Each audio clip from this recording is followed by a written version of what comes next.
Ladies and gentlemen, welcome to Leiden. My name is Michael Raumen. I'm the Executive Director of Leiden400. This is Marlijn Kok, and she's the project lead of Leiden400. It'll be my absolute honor to be with you for the next couple of hours while we have this wonderful tour through our city. What is Leiden400? It's an initiative to commemorate the sailing of the Mayflower 400 years ago, a local initiative here in this city, started by a couple of institutions. Pieterskerk Leiden, that's the St. Peter's Church. Erfgoed Leiden, which is Leiden Heritage. Then there's the City Museum, Museum de Lakenhal. And there's Leiden Marketing, which we in Netherlands call Leiden Marketing. Together with the support of the city and support of the national government, we made a whole program for the last couple of years. A program with education, with arts and culture, with tourism, with the social programming, with sports, anything you can think of, with a lot of partners in the Netherlands, in Delfshaven, in Leiden, in the UK, and in the US. Now, before we're going to talk about what we're going to do today, I wanted to share with you quickly why we think this is such an important story here in this city, and the reason why we decided to join into the international commemoration, because we all know the Pilgrims were English, and they ended up in America, but they lived in Leiden for 12 years. There's 3 reasons why we thought it would be important to join in this international commemoration. For the first reason is that this is a very unique commemoration, because it's a world-famous story, and we have our local history that's tied into it. One chapter of this world-famous story is a Leiden chapter, and you'll know a lot about this local story. When we finish this 4 hours, you'll meet Rembrandt and the first cultivator of tulips, Clusius, all these famous scholars that were at the university. You'll really understand why the Pilgrim story, this major world-renowned story, is also very important for this little community here in the center of the Netherlands. The second reason is it's a very urgent commemoration, because it's the first time ever that we also shine a light on the native perspective, because the successful colony in Plymouth and the subsequent successful waves of colonization from Europe to America also meant devastating consequences for the indigenous people of America. And we are very proud that this year, for the first time, we hold a 4-nation commemoration with the Netherlands, the UK, the US, and also the Wampanoag Nation. The third reason why we think this is such an important international commemoration to be joining in is that this is a very relevant commemoration. Because ultimately, you can look at history and see the facts and figures, but it's more than that. We are dealing with themes that still resonate today: freedom, oppression, migration.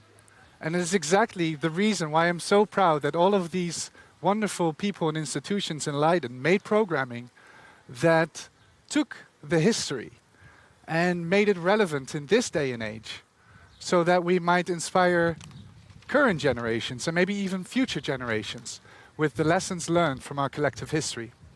So this is the reason why we started to make this program for a couple of years, and then on the 31st of March we were supposed to open physically, and then the pandemic happened, the global pandemic. And so this is why 2 months later you are now with us digitally. You are now with us from your homes, and I can tell you one thing: we would have been able to host about 500 people in the museum. Maximum 500 people, but we already know for a fact, while I'm talking for 5 minutes, there's thousands and thousands of people watching in the Netherlands, in the UK, in the US. We have general audience, we have Mayflower descendants, we have people from the Wampanoag Nation looking, we have councillors from the UK watching, we have politicians from the US watching, people from embassies, our sponsors, our partners, everybody tuning in. So it is our absolute honor to be there with you collectively in these times of isolation. Well, you'll be seeing more of me for the next couple of 4 hours, and I'll be here smiling and waving and asking occasional dumb questions to the experts we're about to meet. But actually, this opening was the idea of this wonderful person next to me. I cannot hug her, I wish I could, but if you hear people shouting anderhalve meter, that's the equivalent of the 6 feet in the UK and the US.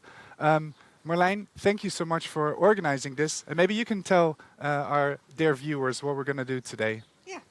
Hi. Nice to know you. Nice to get to know you. What we're going to do the next few hours is we will be starting at Museum de Volkenkunde.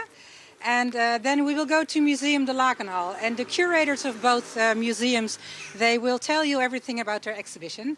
And in about 1.5 hours, we will be going to the city, to the historical city center of Leiden. And we will be passing all these pilgrim-related locations, and the Leiden American Pilgrim Museum, and the Pieterskerk, and the Jean Pesijn Courtyard, where the pilgrims used to live, and the Botanical Gardens. And we end our fabulous trip at Heritage Leiden, where we can go to the Ancestor booth and visit the online, the Pilgrim archives. And so this is the tour for the next 4 hours, well, 3 hours and 50 minutes, I believe now. Around 8 o'clock here in the evening, so it must be 2 o'clock in America, we'll be ending our tour. And I'm going to show you how it's done, because we have 2 golf carts. Can one of the 2 cameras take a quick look of the golf carts? Yeah, you're going to look at the golf carts? Yes, great. So these are the 2 assistants of the golf carts, and we have 2 cameras.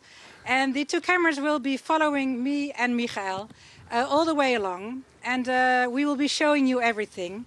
And we will be hosted and accompanied by our great guest, Marieke Hoogduin. And Marieke is our art historian and city guide. And she knows everything about Leiden and the history and Rembrandt van Rijn. You do, right? Thank you so much, Marlene. Yes, I hope so. So, Michael, if you will join Marieke, I will go behind the cameras. Thank you. Maybe it's nice to say that, by the way, this is all live, so if it comes across a bit messy or somebody runs out of the screen because they need to pee, that's all part of what we're doing here. One thing, people can go on live and ask questions, right? Thank you so much. We have backup, yes. yeah. What we did is, thank you so much for reminding me. There is Suzanne Suer. She works for Heritage Leiden, and she will be screening all questions. So if you have a pilgrim-related question about the pilgrims in Leiden, so a Leiden pilgrim, you can go to the Facebook site Mayflower 400 NL.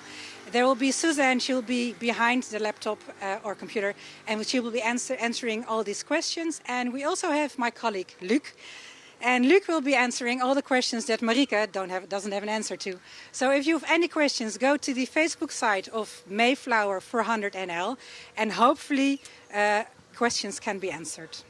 That's it, I think, for now. Right, I think we should get started. Yeah, enjoy. So, Yeah, I'm sorry, go ahead. This takes a bit used to, Marieke. Hi, Michael. So wonderful you're with us. We have a map of Leiden. Yes. We thought it would be a nice place to begin. Yes. Let's wait for the camera to be here. So this is, the station is there. We're now at the Museum for World Cultures. This is a modern day map. Now let's jump back in time, 400 years ago, right? Mm-hmm. Was this similar? How did the map look, the map of Leiden at that time? Was it quite similar? Well, if we're talking about the time of the pilgrims, yes. So when the pilgrims arrived in 1609, the city was a little bit smaller. If we look at the map now, we are standing right here where you see the dot on the map. The central station is over there. So in 1609, when the pilgrims arrived, it was more or less the same town, except it was smaller. So if we look at the town now, we see that it is surrounded by a waterway, which we call the Singel. It surrounds the whole town, but in the time of the pilgrims, it was restricted to this part. So the oldest part of Leiden is right here in the middle, in between the 2 arms of the river, the Rijn. And where they meet, the old and the new Rijn, oud and the new Rijn, right here, Leiden was in 800 got a fortress on an artificial hill, and then it began to grow very slowly. Yeah. In the Middle Ages, it was more or less this part. Okay. So here in between, and then later on, it was extended with the other part. So when the pilgrims arrived, where we are standing now, this part was not there yet. So there is an old map that can be shown by Peter Bast, and that's the map from 1600. So people at home now can see the map, I hope. People can see this map now. And there they see that this part was not yet there. Okay. That was the extension of 1611. And Okay, it was, so the north side of the city was yeah, missing, if you will. exactly. Okay. And it had to be extended because so many people came to Leiden at the end of the 16th century. Yeah. After the siege and the relief of Leiden. Many refugees, economic refugees, religious refugees came to live in Leiden. Yeah. And the town really became too small, so it had to be extended. Because of the enormous influx of economic and religious refugees. Right. Because this is true, right? The pilgrims, they didn't end up in Cologne or Antwerp, they ended up in Leiden for good reason. Yes. Right? Leiden actively promoted itself as a city of refugees, is that correct? Yes, that's true, because we had a freedom of religion after the Reformation, but we also had a large textile industry, Yeah. and we needed a lot of workers. Yeah. So we even know that the Secretary of Town, Jan van Hout, went over to England and to other countries to promote that we had to have. So he was economic- basically saying, yeah, come to Leiden and you Exactly. can believe what you want to believe. Yes. But you gotta work though. And we so have it's kind work. of pragmatic tolerance. exactly. Yeah, exactly. okay. Yes. And Interesting. Okay. Okay. Okay. Well, this will was a see good, more of this, good introduction. Yeah, Okay. we'll come back to this. Thank you. We'll walk now to the Museum of World Cultures, where. Sorry. Sorry. Yeah. This takes getting used to a Yeah. bit. We'll get there. We'll show a wonderful exhibit, but while we have the walk, we'll talk to the curator there. I think it would be nice to show a clip by Michelle Pecoraro. She's our colleague, executive director of Plymouth 400, and she left a message for us and for all of our viewers. So maybe it'd be nice to show a bit of Michelle. Marlijn, can we? I will never forget my first trip to Leiden. I remember the feeling I got as I walked into the square where the Pieterskerk church still stands, just as it did when a young William Bradford walked those cobbled streets. It was then that I truly recognized the global impact of the Mayflower voyage and the commitment of the English pilgrims who embarked upon this fantastic and treacherous journey. It was then that I knew just how many lives had been touched by this history. We came together, 4 nations with a shared history: Dutch, English, Wampanoag, and American. Our partnerships have grown to include a greater understanding of the motivations and actions that had both successful and disastrous consequences. I'm grateful that our Dutch and English colleagues were so open to the Indigenous part of the story, a chapter they would not have known about without our 4-nation commemoration. We are all enriched by these collaborations in ways that far exceed any single event that we all had planned. The fruits of our partnerships include educational collaborations, shared museum collections, community connections, business opportunities. This is the gift that will keep on giving after we have moved past this anniversary. It fills me with gratitude when I think about the extraordinary commitment of people worldwide to make this 400th anniversary a meaningful moment for all. This pandemic will pass, and we will have our events. But I am most proud of the relationships that we have all forged and the legacies that are born of our efforts. In the wake of the worst worldwide disaster of our lifetime, our collective accomplishments outshine any single event. Thank you, Leiden. Much love from Plymouth, Massachusetts. Thank you so much, Michelle, for those warm words. And I know you're watching. It's great to have you with us. And it's bizarre to have worked so hard those 4 years, but now finally we can have a sense of being together with everybody involved. We're now at the National Museum of World Cultures. As you may or may not know, Leiden has some city museums, obviously, but a lot of national museums, a lot of Dutch national museums are based in Leiden. And World Cultures, we had a very interesting conversation with the director 3 years ago. We said, look, this is, apologies for all the sirens. This is a very interesting year coming up. Is there something that you as a museum would like to share with us? And they thought about it and they said, maybe we shouldn't do a traditional exhibit based on our own collection, but we will make something with contemporary native artists to ask them, on the basis of our collection, to shed their light on the consequences that this journey had for their community. So we're here now at the National Museum talking to Liesbeth Ouwehand, curator. Liesbeth, hi. Hello, welcome. So wonderful to meet you. Cannot shake hands, but okay, we're here standing in front of an incredibly colorful mural. Can you tell us something about this and about the exhibit that you guys have planned for the commemorative year? Yes, well, this mural was made by Jattika Starfields, and he was a artist in resident last year, and he prepared this mural especially for this exhibition. And I would also like to welcome you to Museum Volkenkunde, which is part of the National Museum of World Cultures, and Leiden is actually the headquarters of the National Museum of World Culture. And this is the oldest museum of the National Museum of World Cultures, and it was founded in 1837. And the oldest collection came in through King William I, which was in a part of the Royal Cabinet of Curiosities. We moved to this building in 1935, and it's the former University Hospital. And, well, I can tell you something about the exhibition, if you would like. That will be lovely, yes.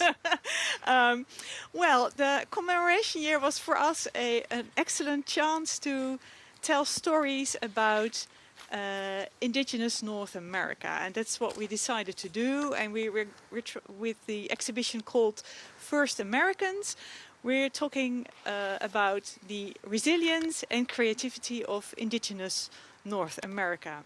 And we want to tell stories which are about contemporary indigenous life. Mm-hmm. And this exhibition also gave us the opportunity to talk and to work with contemporary artists. Like Jattika Starfields, which is a very nice example. And we've also acquired some photographs for the exhibition. We will also show video work, for example, by the Mohawk artist Skawinati. Okay. And, well, I can tell you something also about a photograph, which I think will be shown to the audience as well. Which one? The History of the World by Shelley Nero. Yeah. All right. Yes. Well, it's made by the Mohawk artist Shelley Nero. And she works in a wide variety of mediums. But we decided we wanted to show a history of the world, which is a very important piece. It's 4 very large oblong photographs. And they actually talk about the political and difficult issues around treaties and access to land. And government treaties that were broken, and indigenous nations losing access to their land. While on the other hand, reliance on land and having access to land is very important to them. It's part of their indigenous philosophy. So what we see actually in the photograph, we see the so-called Indian head nickel and a buffalo, and in all photographs we see land, air and water. And Shelley Nero uses these very strong symbols to call attention to the indigenous nations and the continuous pressure under which their land actually is. And each photograph, they have a different frame, and the audience will see the red one. And there's also a yellow one, and the one with a white, and the one with a black frame. Yeah. And these colors, they refer to the sacred directions. And it's an important part of Lakota culture, but also other indigenous communities have adopted these colors just to show unity and nationalism.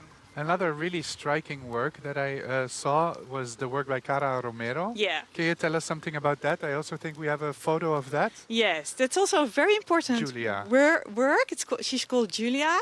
And Cara Romero is a Chihuahua photographer. And she was very generous to give us permission to use Julia as a exhibition poster as well.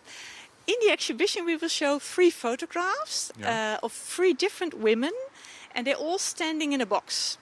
And Cara Romero shows the cultural diversity of indigenous North America.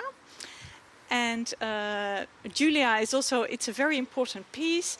We see a very confident woman wearing traditional regalia, and she's surrounded by objects that are very important to her, like basketry that came from her grandmother, and a drum which belongs to her great uncle. So it's a piece that tells us something about self-representation. So that's also very important. Yeah, and what's also interesting to know, I think, that is the border of the box where she stands in. You see a design which refers to the Rocky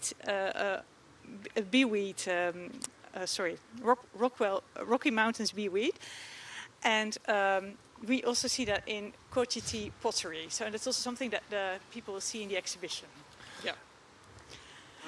About the exhibition, when will it open? Because these are crazy times, of course. Do you guys have any sense on when you can open, when people can actually come and see the exhibition? This mainly goes for people in Holland, obviously. Yes. Well, the exhibition will open on the 10th of July for the general public. And the exhibition will last for a year. So hopefully, maybe in the near future, or maybe a little bit further away, people from abroad will also be able to come and visit. Yeah, that's wonderful. Yeah. Thanks for now. I think we have a video by Henrietta Litchi, the chief curator of the exhibit, and I think we can play her while we, because we have 4 hours to cover the entire city of Leiden. You understand? Thank you so much for this information, and we'll get going to the next location while we can see Henrietta tell a bit more about these exhibit. But for now, Lisbeth, thank you so much, and I can't wait for the 10th of July to come and visit. Thank you. Thank you. All right. Hello, my name is Henrietta Litchi. I'm the Chief Curator at the National Museum of World Cultures in the Netherlands. Confusingly, I'm speaking to you from my home in Edinburgh, where I'm with my family, staying safe. I hope you're with your family and also staying safe so that we can all be safe. My purpose this afternoon is to talk to you about the exhibition First Americans, which is going to open on the 9th of July at Museum Volkenkunde in Leiden. When Leiden400 approached us to be part of their commemoration of 1620, we responded with enthusiasm. For us, it was an opportunity to combine our existing collections and to think about the new works we wanted to put in the collection. We are a museum about people seen through objects, and this was an important opportunity for us to think about what we would like to say about First Americans, about the resilience of Indigenous people, about the strength of Indigenous communities, about the vibrance and importance of Indigenous artistic expressions from the past to the present. First Americans, we hope, is a means of understanding the past, of thinking about the present, and thinking also about how we feel about the future together. Of course, the Dutch nation was part of the colonial enterprise which happened on American soil. And so some of the earliest items in our collections come from the 17th century. Yes, one of the first things you'll see in the exhibition is a ball-headed club, collected, we think, in 1670 in Upper New York State on the Hudson River, and is possibly Haudenosaunee. It came through the possession of Reverend Hermanus Bloom. It's a part of a collection of material that we'll put on display from the northeast of North America that look at war and alliances and the thirst for curiosities that happened in Europe. But the subtitle of the exhibition is Honouring Indigenous Resilience and Creativity. And honouring is a really important aspect of this exhibition. In the exhibition, we will feature individuals that may not be familiar to our visitors, individuals such as the Hopi educator and painter Fred Cabote, individuals such as the San Ildefonso painter and jeweller Awitsura, Their work will be combined with work by children, collected by a Dutch educator and educational psychologist who went round the southwest in the mid-20th century and collected children's drawings. So alongside Caboti and Sira's representation of ceremonial Pueblo life, we'll put representations of the everyday done by small children in the mid-20th century. A luminary of Native American history is Jim Thorpe, the sack and fox athlete who won Olympic gold medals in 1912, the first Indigenous athlete to do so. He was a basketball player, he was a football player, he was a baseball player, he was one of the greatest athletes in American history. He was also a boarder at the Carlisle Industrial School, where he was part of the football team. And that football team beat every elite team on the college football circuit in the early 20th century and raised American football to the sport we recognize today. So in the exhibition, we feature a work, a collaborative print made by Mishobda Maidu printmaker, Jacob Meaders, and Seneca Cayuga Cherokee artist Jameson Chaz Banks, to honour Jim Thorpe, but also to put that print alongside a lacrosse stick that belongs to another athlete in the 21st century called Nina Polk, a Navajo Lakota lacrosse player. We're looking at questions of resilience and resistance, and an important person representing a sort of post-apocalyptic world is the artist Virgil Ortiz. Virgil Ortiz is a ceramicist who comes from Cochiti Pueblo, comes from a long line of ceramicists. And his work is traditional in form and in technique, using native clay, using natural paints made out of Rocky Mountain beeweed and some traditional symbols. But what it represents is something called a Venusian soldier. A soldier in a post-apocalyptic time wearing a gas mask, something that is perhaps closer to us or more recognizable to us now than it was when the museum bought this piece late last year. No exhibition that looks at 1620 would really be complete without addressing the issue of wampum. Wampum beads, wampum regalia, the ceremonial importance of beads made of the shell of the quahog clam that's harvested along the Atlantic coast in North America. We have an early belt from the 1800s, and we wanted to commission a new work, and we asked Elizabeth James Perry. Elizabeth James Perry is a regalia maker and a marine biologist, and she belongs to the Wampanoag tribe of Gay Head. She knows an enormous amount about her tribe's history and Indigenous history more generally. The belt she made is called Out of the Ocean. The Wampanoag people are the people of the first light, and her reflection is the play of light of the moon and the sun on the ocean. Her belt reflects history. It looks at European understandings of Indigenous people through an object that they thought they understood. It also reflects Indigenous concepts of themselves, through regalia, because wampum was used in all sorts of different ways and is used in all sorts of different ways. It also represents the future. The acidification of the oceans have an impact on the quahog clam. The exhibition features about 80 works. About half of those were produced by contemporary artists, living artists, 20 of them. 20 of the artists represented are living artists, and they span a number of different media. They span ceramic, jewelry, paintings, prints, photography, and possibly lastly, fashion. Jamie Okuma is a Louisiano Shoshone bead artist, and she also makes ready-to-wear and fashion items. And in the exhibition, we look at the continuity of Indigenous aesthetics and its combination with urban and contemporary life.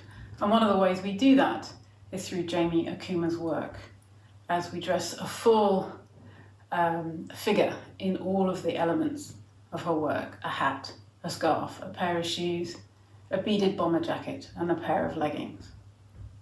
I hope you will very much enjoy First Americans. Als een pro. Ja?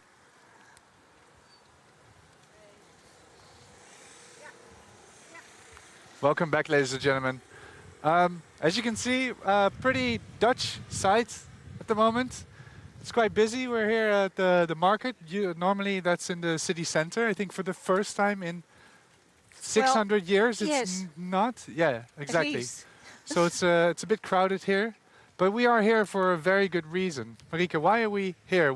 This place, what did it mean for this period of the pilgrims? Yes, we're looking at the windmill De Valk, which is a museum right now. But in the time that the pilgrims arrived in Leiden, they came from the northeast. So they must have seen the town surrounded by a city wall and a lot of windmills on the city walls. They had around 19 windmills in that time on the city wall surrounding Leiden.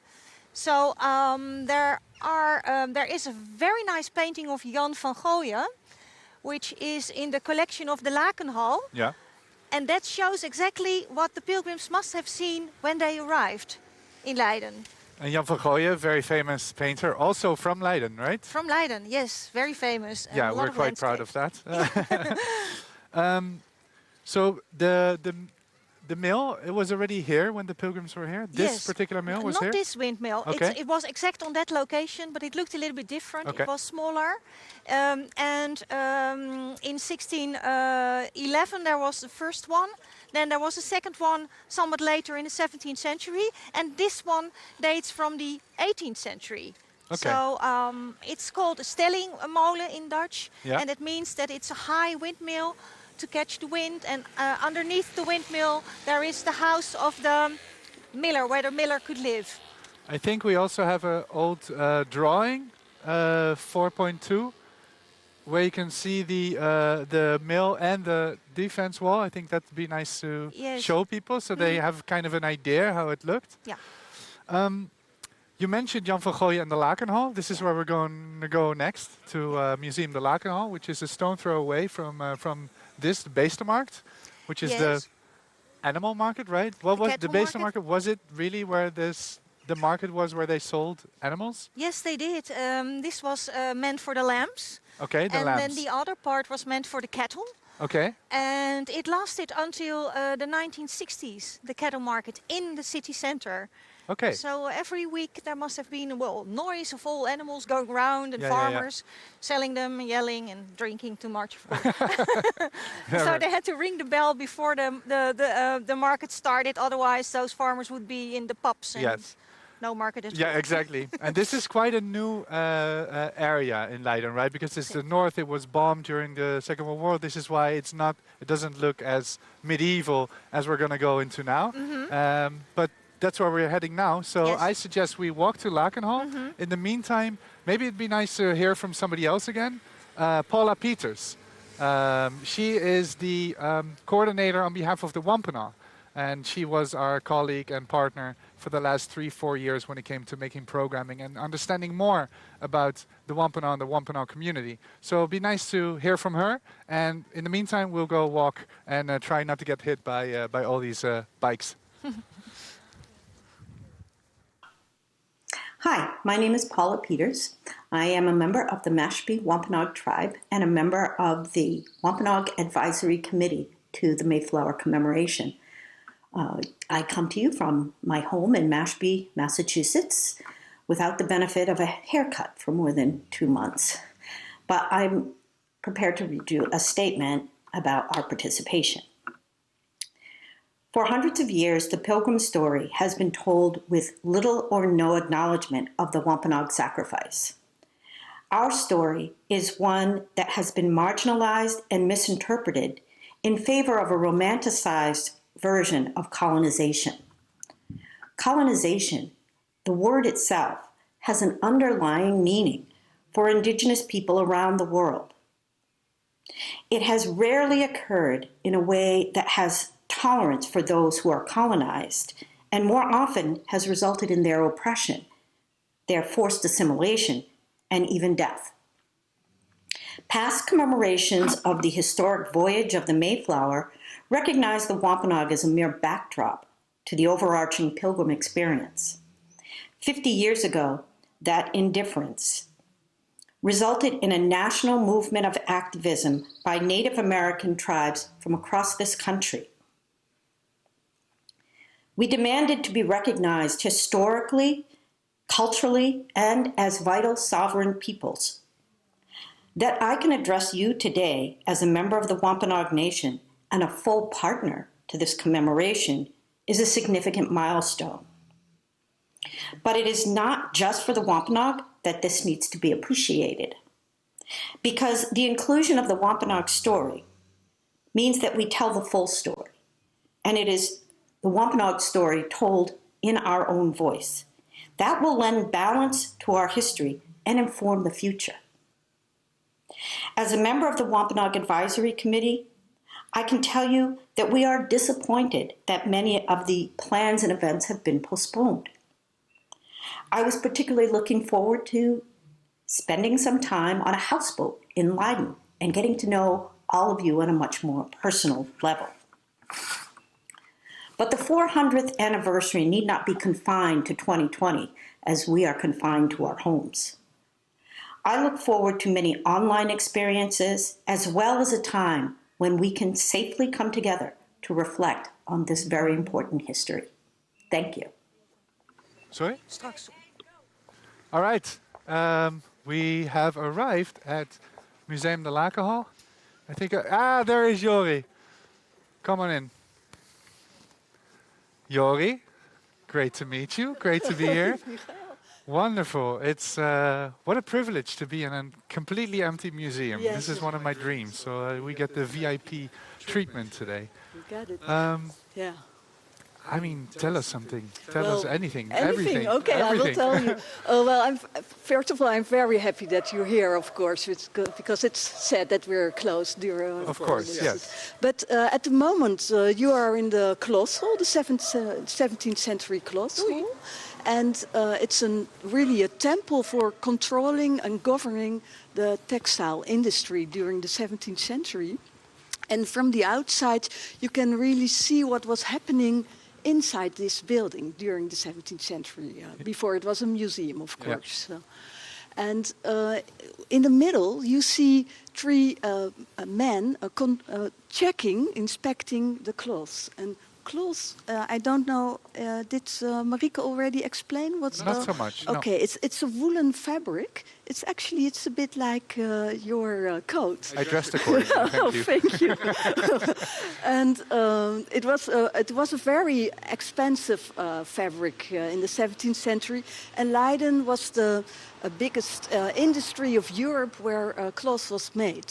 So it was already an industry of where million guilders were earned. Yeah. And because that it was so expensive, it had to be checked every time. It was a home industry. So sort of quality control. A quality control. It was a home industry. People were working at home, so they were spinning, wool combing, sorting, weaving, dyeing, and that's what you see outside on this building. So on the left, you see spinning, spinning the wool.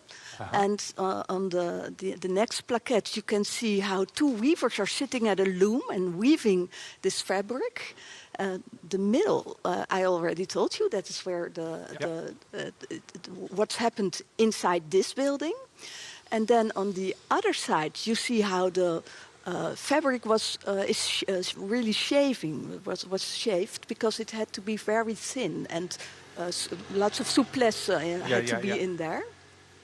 And on the right side, you see the dyeing of the fabric. It was done with indigo or cochinille. It was also very expensive process. Expensive, yes, course, it was. Yes. So not everyone could afford this fine cloth. Actually, the pilgrims, they couldn't afford it, so they No. had to So work they in worked this industry. So Yes. we see the Yes. entire value chain, if you Yeah. will. They worked in it. They were the Yeah. hands, but they could never afford themselves. No, They no. were cheap Right. labor, basically. Indeed, yes. 80% of the fabric was going all over the world. It was exported because, of course, during this time, this golden age, there was Dutch primacy of world trade, and especially this cloth was very wanted also abroad.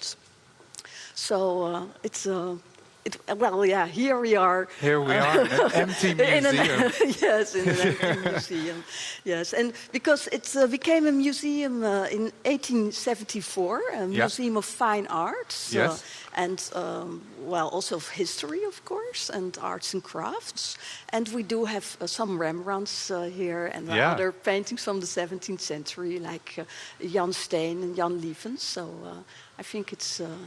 And for this commemorative year, because Lakenhal, of course, is one of the founders of Leiden400, one of the initiators, if you will, a couple of years ago. You said it's very important, it's crucial that we partake as a city of Leiden in this international commemoration. Yes. So you also made this entire exhibit, right, about the pilgrims. And this is what we're going to see today. We're going to see the exhibit. Exactly, and nobody else has seen this, right? This no, it's and actually we're still installing it. So you're still installing. Yeah, so don't look at the mess. But it's. Well, I think for more than quarter it's ready, and it's Pilgrims to America and the limits of freedom. Of course, it's. The exhibition, we go through the same worlds as the pilgrims went. So it's a journey. Yeah. And it starts in what we called an old world. It's England, which they had to flee from. Yes. Then we go to an open world. We'll just walk through it. Yeah. And this is the world of Leiden, where there was much tolerance at that time. Then we'll go to what was for the pilgrims a new world. We follow them when they enter the Speedwell and the Mayflower, of course, later on. And then we come in a colonized world, of course, where everything altered for the Native Americans, but for the pilgrims as well, of course. So let's go through it. Have a look. Here on your left, you see King James I. He's, of course, the king, the guy where they were fleeing from, because he was head of state, but also head of church. And the pilgrims, couldn't accept his authority because he wanted them to believe what he believed, and they felt they have their own connection with God, and that they could know what God wanted through the Bible, the Geneva Bible. So. King James became angry, of course, because his authority wasn't recognized. So So they were persecuted. They were persecuted, right? Indeed. And this is a quote from King James, and I will make them confirm themselves, or else I will harry them out of the land, or else do worse. And so it was for the pilgrims. They had to decide to leave. To flee. Leave, exactly, or face the consequences. Some of them did. I think some of them were imprisoned in Boston, England. Boston, yes, England. yes. They were actually many were imprisoned, but later when they came out of prison, then immediately they fled. They left, right? They fled. They think. Yeah, indeed. So it was really dangerous for them in England at the time, and then they came they decided to go to the Netherlands because it was, of course, a Protestant country. Yeah. There was no king or queen.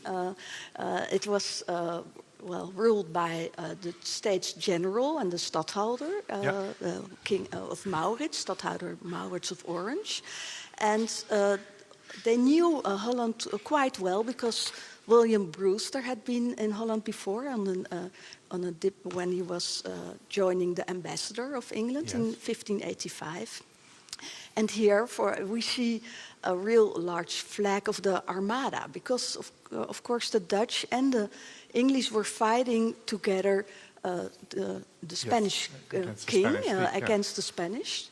And, they defeated this armada, and then this flag was brought in by an officer from Leiden, and he brought it to the Pieterskerk. Kerk. I think you will go there later on. Yes, we will definitely go there. Yeah. Yeah, and it's 4 meters high, but it was actually 12 meters long. Wow. So and it was hanging in this Pieterskerk, and the pilgrims must have seen it, and it was there like a trophy and against Roman Catholicism. So we felt it was very good to have it on display here. Well, let's walk through it.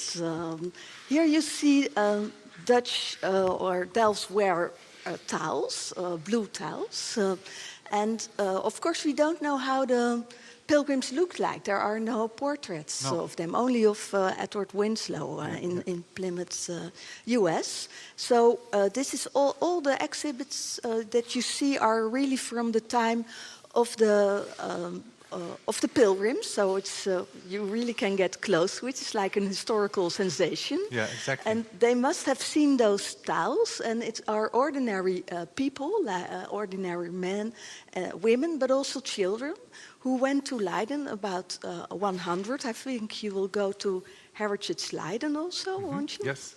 And there you will see the permission that the pilgrims got from in Amsterdam to come to Leiden. So here you see again a quote, John Robertson. It's the Dutch name for John Robinson, who got permission to come with around 100 men and women to Leiden. So let's go to Leiden. Yes, men and women. Men and women, yeah. That's why we say pilgrims and not pilgrim fathers, I understood. Yes, and children, of course. Of course, children also. So it must have been more. And the children were also working in the cloth industry, right? Yeah, That's what they we were saw. sorting the wool, and they were helping at home with their mostly the men were weavers and the women were spinning. So yes. Oh, you're literally still installing. Yeah, this here is wonderful to see. Yes. I was hoping you wouldn't look at that. No, it's great. I mean, what do you want to show us in this? This is now we are in Leiden. This is this open world where the pilgrims could believe what they wanted. They could gather and have their own religion. And this is the view of Leiden by Jan van Gooyen, and this is what they must have seen when they entered the city from Amsterdam by boat, coming through to Leiden. It's the northeast, and really, this is how it must have been that they really went on this boat and they arrived. You see the Pieters Church and the Hooglandse Church. You can still recognize the landmarks. Yeah.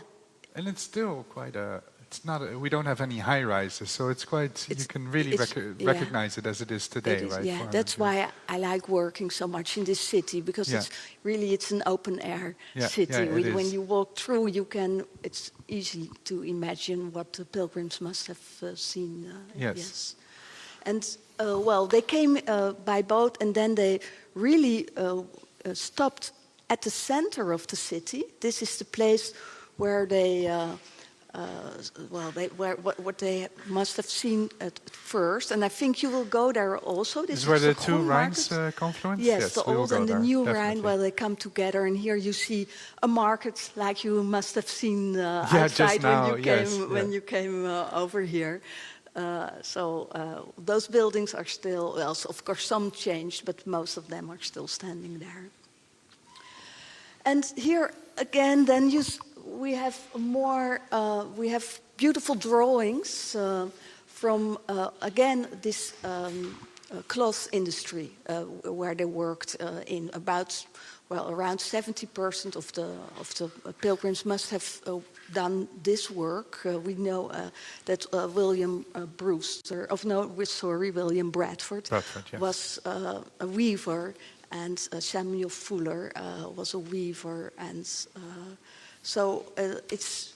I think it's all from this time. It's around 1600, and in this museum we have the color paintings from the same burgomaster who made these paintings. It is Isaac Claeszoon van Zwanenburg, and here you can also see, I think, well, but I don't know if you can zoom in, you can also see Jan van Hout, the secretary, who really gave permission to John Robinson to enter the city and to live here, and that they would get protection. He was a fascinating figure. We always come across him, whether we're talking about Rembrandt or the university or the Pilgrims. He was in the shadow of the mayors. He was not a man in the foreground. He was also always somewhere in the back, but he was a mastermind. He must have been very intelligent, and he was was also a very tolerant person. And he realized that we should let in as many foreigners as possible to work in this cloth because industry. That will help us to come to fruition as a city. Indeed, and so. And it's also true. It's also true that he invited scholars. Right, the university was just founded a couple of years before the Pilgrims arrived. He got scholars in from all over Europe to come to Leiden also. So he really believed in this dynamics of arts and economics and science and. Indeed, yes. He realized what was happening. That really Leiden was booming. That the Dutch Republic was something new. There was nowhere a republic, and that this would bring, lots of trade and prosperity, of course. Exactly, and at the same time, we also learned that there's children working in cloth industry, cheap labor, people struggling. So that is the other side of it. We like to think of it as the golden age, but then on the other hand, it wasn't so golden for a lot of people, right? Also, yes. It was a different society, of course. Everyone believed that, God had intentions with you, and that equality, the way we are thinking about liberty, equality, it wasn't existing yet. Of course, it's quite strange to understand for us nowadays. Exactly. Yeah. But this really helps to be walking through these different worlds as they encounter. I hope so.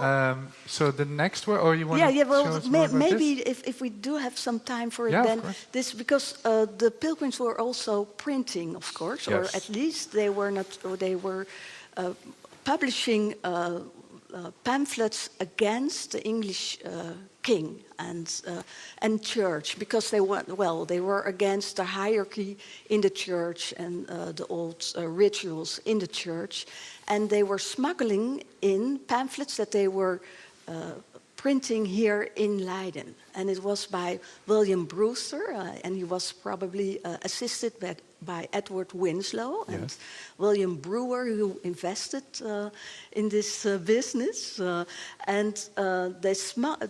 was in the home of William Brewster in the Stinksteeg. We're going to go there later. The smelly alley. The smelly alley. It was just a small house, so probably only the typesetting was done there, and then it was brought to printers all over Leiden, because Leiden was had many printers because of this university again.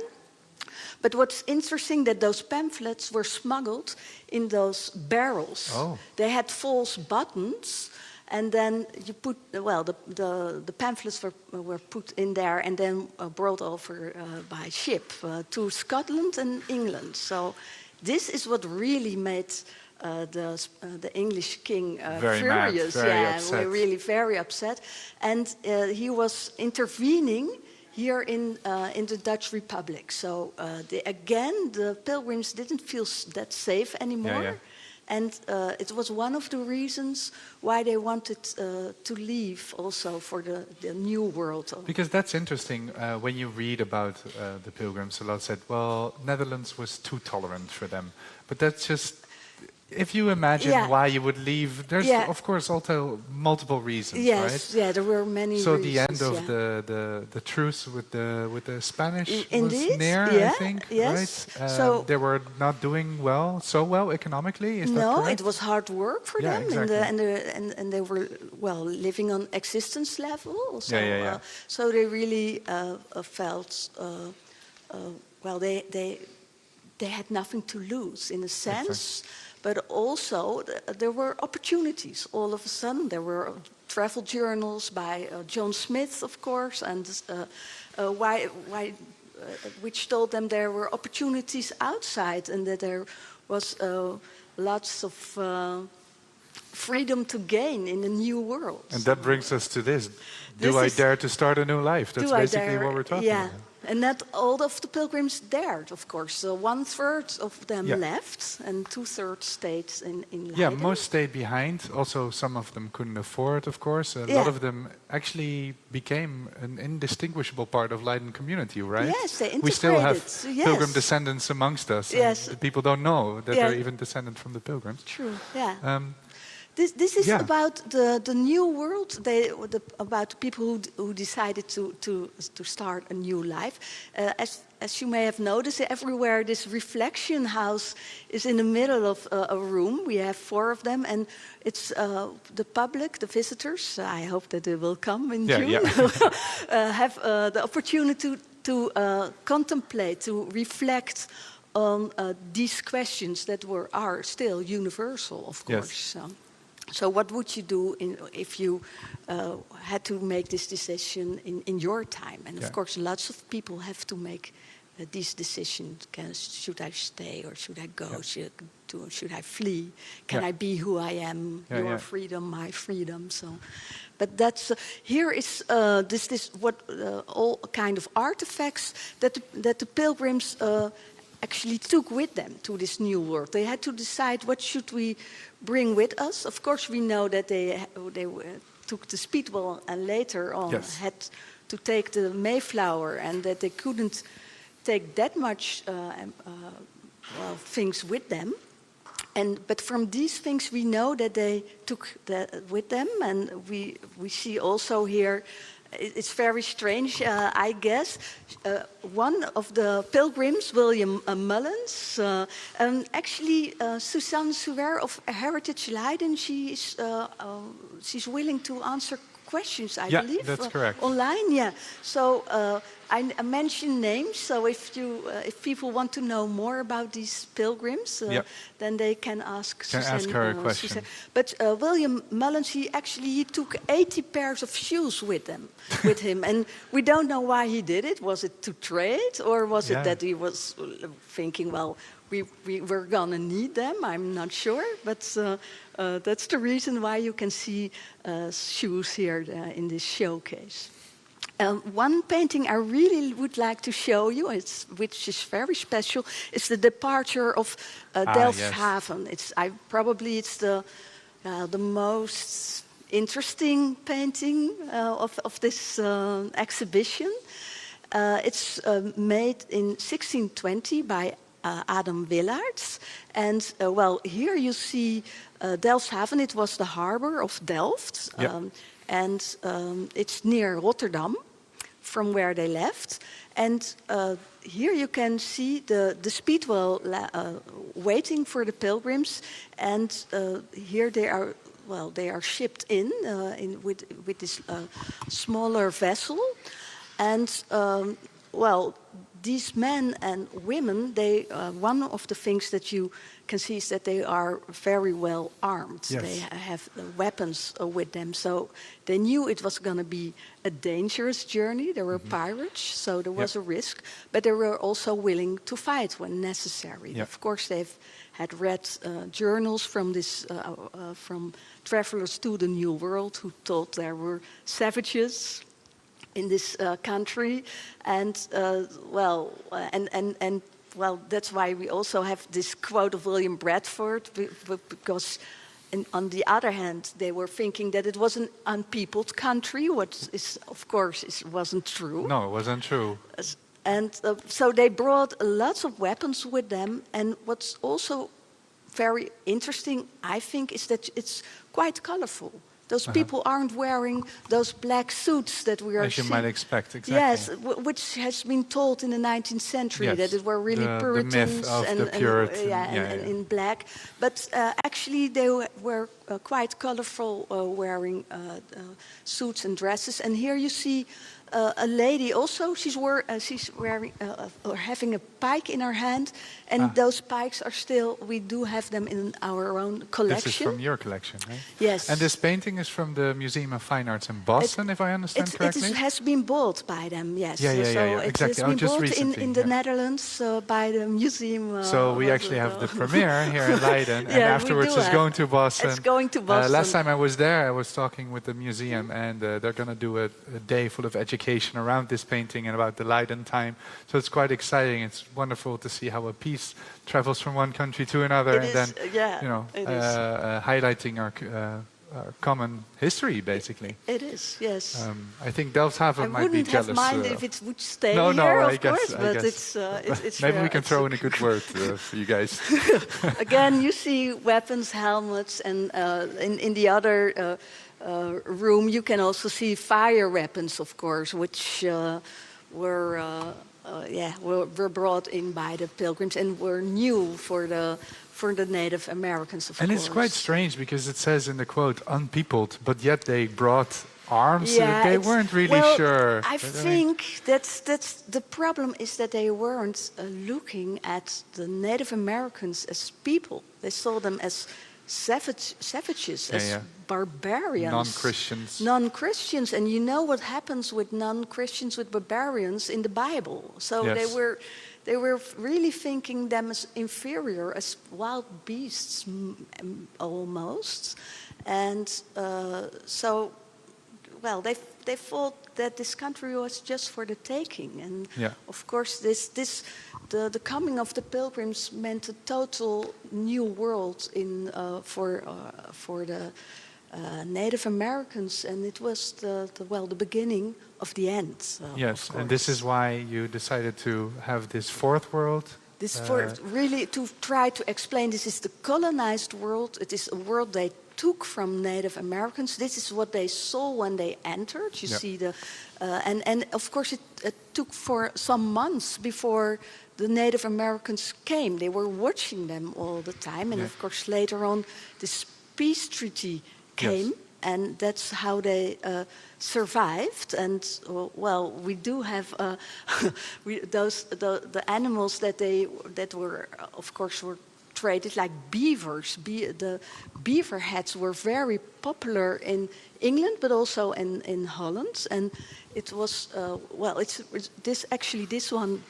We do have one on display. It was very fashionable, and around 20,000 beaver hats were sold each year in England. Because they also had to repay their journey, right? Yes. They had investors. They invested in the ship. It was a very expensive undertaking. Yes. So they had to make money in what they called the New World in America to be able to pay off their debts, right? Yes. And this is one of the this is how they did it. It's because every head needed 2 beavers. Oh. So 20,000 heads only in England means 40,000. The killing of 40,000 beavers a year. So within 50 years, almost the beavers were also. This is also what they say. The waves of colonization also decimated local flora and fauna because they really needed to hunt in order to repay their debts. Hunt and also fish, dried fish, and at the end you see here the turkey. Of course, the first harvest gotten in 1621 in October, November. And it was celebrated by the Pilgrims. And then also Native Americans came along, the Pokanoket. And they were actually with 19 Native Americans. So there were more Native Americans than Pilgrims. This was celebrated together. And later on in the 19th century, it became a story, a romantic story, that it was really a Thanksgiving. Yeah. And that, you know the story, I guess, Yeah. about the Pilgrims and really founders of the nation. And that they were, of course, America already existed and was... Of course. It was really an attempt to make this... origin story, basically, yes, right? it was the myth of the nation, and here we see it was also, again, Abraham Lincoln really actualized it. And it's this Thanksgiving idea. Well, it's of course it's still a huge celebration in the. But around from the 1970s, it also became a day, a national day of mourning. Yeah. And because of Frank James Wamsuta, who was really having his speech in Plymouth, US, and explaining that it wasn't a feast for everyone, and that it was built also on a massacre and discrimination of Native Americans. So here you can see the speech. There's a question from the audience. Oh. So when is the exhibition seen? It's yes. It's until it will open on June the 2nd, and it will be standing here until September the 12th. So. All right. Well, it's a good. I hope so. The people will come and look for themselves. Well, here you, as I told you, there are those reflection rooms, and this is really a corridor where people can reflect again on what liberty is for. How it feels nowadays. What do you think that's liberty? So we have poems here in where people can express their feelings about this, because we're telling, of course, at least we hope that we're telling a new story, not only about this, how the nation was founded, but really try to focus on what happened and stay with the facts and ask people to think about it themselves. Think about the themes of the story, yes, not just the literal history. Yeah, raise questions. Joey, thank you so much. It's wonderful. I'm looking forward to the 2nd of June, and we'll be definitely back, and especially all the people that live in Leiden and Netherlands hope we can visit with a lot of people. I think we're going in a train through the museum. Yeah, I'm sure you'll find a way. Yeah, we can go. You can go out here.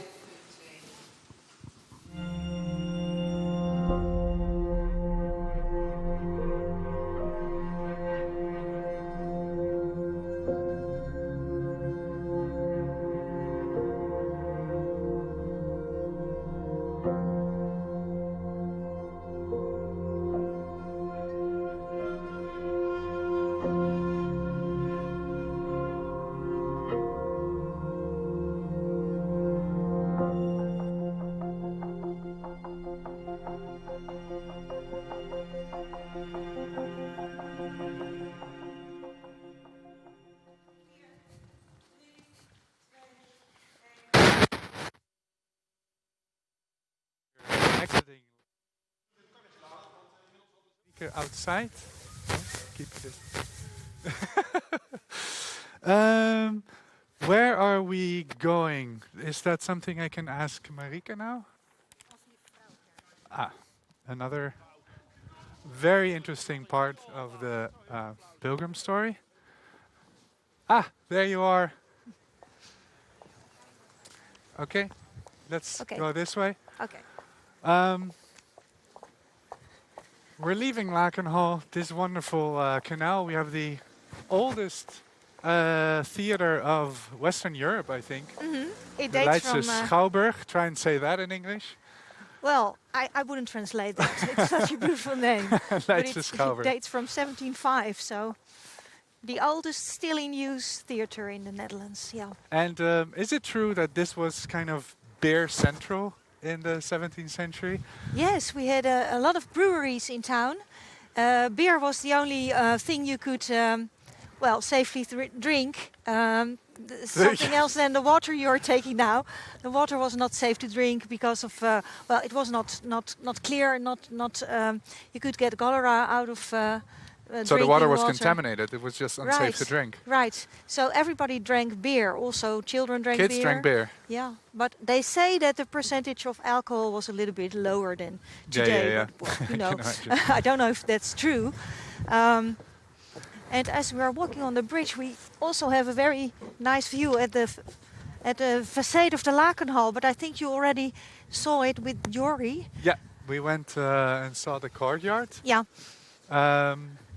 So the theater there, that was also a brewery, I think? Yes, right? it was also is placed on a built on the place where a brewery was, and alongside the canals there were a lot of these breweries. I mean, everybody had to drink beer, so so there were a lot of then breweries. you need a lot of beer. And this, yeah. Do we have... I mean, where are we going now? We're going to the old guest house, right? Yes, St. we are going Elizabeth to the guest house. Boerhaven Museum, which Yeah. was a former guest house. And this is the St. Elizabeth guest house. Now, guest house is a little bit strange, sounds a little bit strange, but we had guest houses already in the Middle Ages. Yeah. And this one dates from the 15th century. The houses you see over here, they are from the 17th century. Okay. And we call them proveniershuisjes. Okay. Elderly people, citizens of Leiden, could buy themselves in for such a house, so that they would be sure that they would have a good old day. Okay. And that's why it also has a chapel. I'm now losing my microphone. And the chapel was also in use by the people of the guest house. And Leiden had a lot of guest houses, and the Boerhaven Museum, where we are going to now, has also been a guest house. And it was in use during the plague epidemics as a plague hospital. Talk about some relevant themes. Yes, right. The plague, was it during the time that the Pilgrims were here, or around that time? When Yes, well, the one during the Pilgrim time was in 1625, so the Pilgrims some stayed of them here. just left, yeah. Yeah, and then another one in 1635, another one 1655. Yeah, a lot. lot How of did people people deal died. with it then? So these Yeah. places played a major role, right? So people who were contaminated were kind of isolated in Right, these guest houses, in plague houses. if They you will. tried to do that, but nothing helped, so people died anyway. Yeah. And in Museum de Lakenhal, there's a very nice modern artwork of Erin Olaf Yeah. that dates from 2011. But it's a photograph, and it shows how it must have been in the time of the not the time of the Pilgrims, but the time when Leiden was sieged by the Spanish soldiers. There was a plague epidemic then going on. Half of the population of Leiden died. Yeah. And I don't know if that's an instart that we see Yeah, do we have right the photo now. of Erin The Olaf photo that we of can show, Erin please? Olaf. And you see in front of that photograph, people are starving because of the plague epidemic, and it shows you how horrifying that must have been. Yes. And the museum where we are going now, the Boerhaven Museum, That's a National Science Museum. It's a National Science Another Museum. national museum Yeah. in our city. We have a lot of them. Yes. And they prepared an exposition about pandemics. Yeah. And it can't go on now because of the pandemic. It which is so bizarre. I heard that they were planning this exhibit for a long time, and they were about to open, and then pandemic actually happened. Pandemic So was there. yeah, Right. And we won't go there No. today, but we do have a fascinating slide to show the audience of the anatomical theater. Can you tell something about that? It's a reconstruction of the anatomical theater that used to be in the church of the Faliede Bagijnen. We will go there later on during the tour. And that church was also in use by the Pilgrims, but it also housed an anatomical theater. Yeah. And it housed a fencing school for the students of the university. Oh, wow. Very strange, but interesting meeting grounds for all people from... Exactly. And the anatomical theater was, of course, something very special.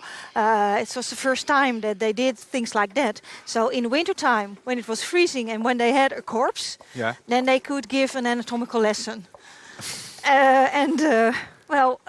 If you were rich and you wanted to join such a lesson because it was interesting to tell your friends, then you could pay for it and go to an anatomical lesson. So it was kind of a theater, you would go to the movies you would go to see the dissection of a corpse. Exactly.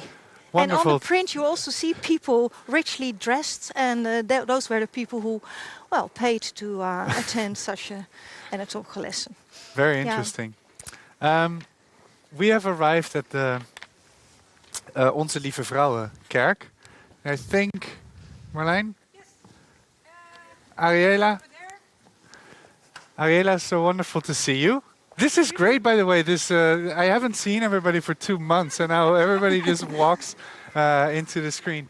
You're the director of Leiden Heritage. Where are we, and why is this such an important part of the Pilgrim story? We're at the back of what used to be the Vrouwekerk.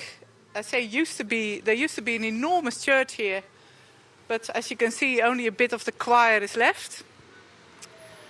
And it was one of the 3 parish churches in Leiden.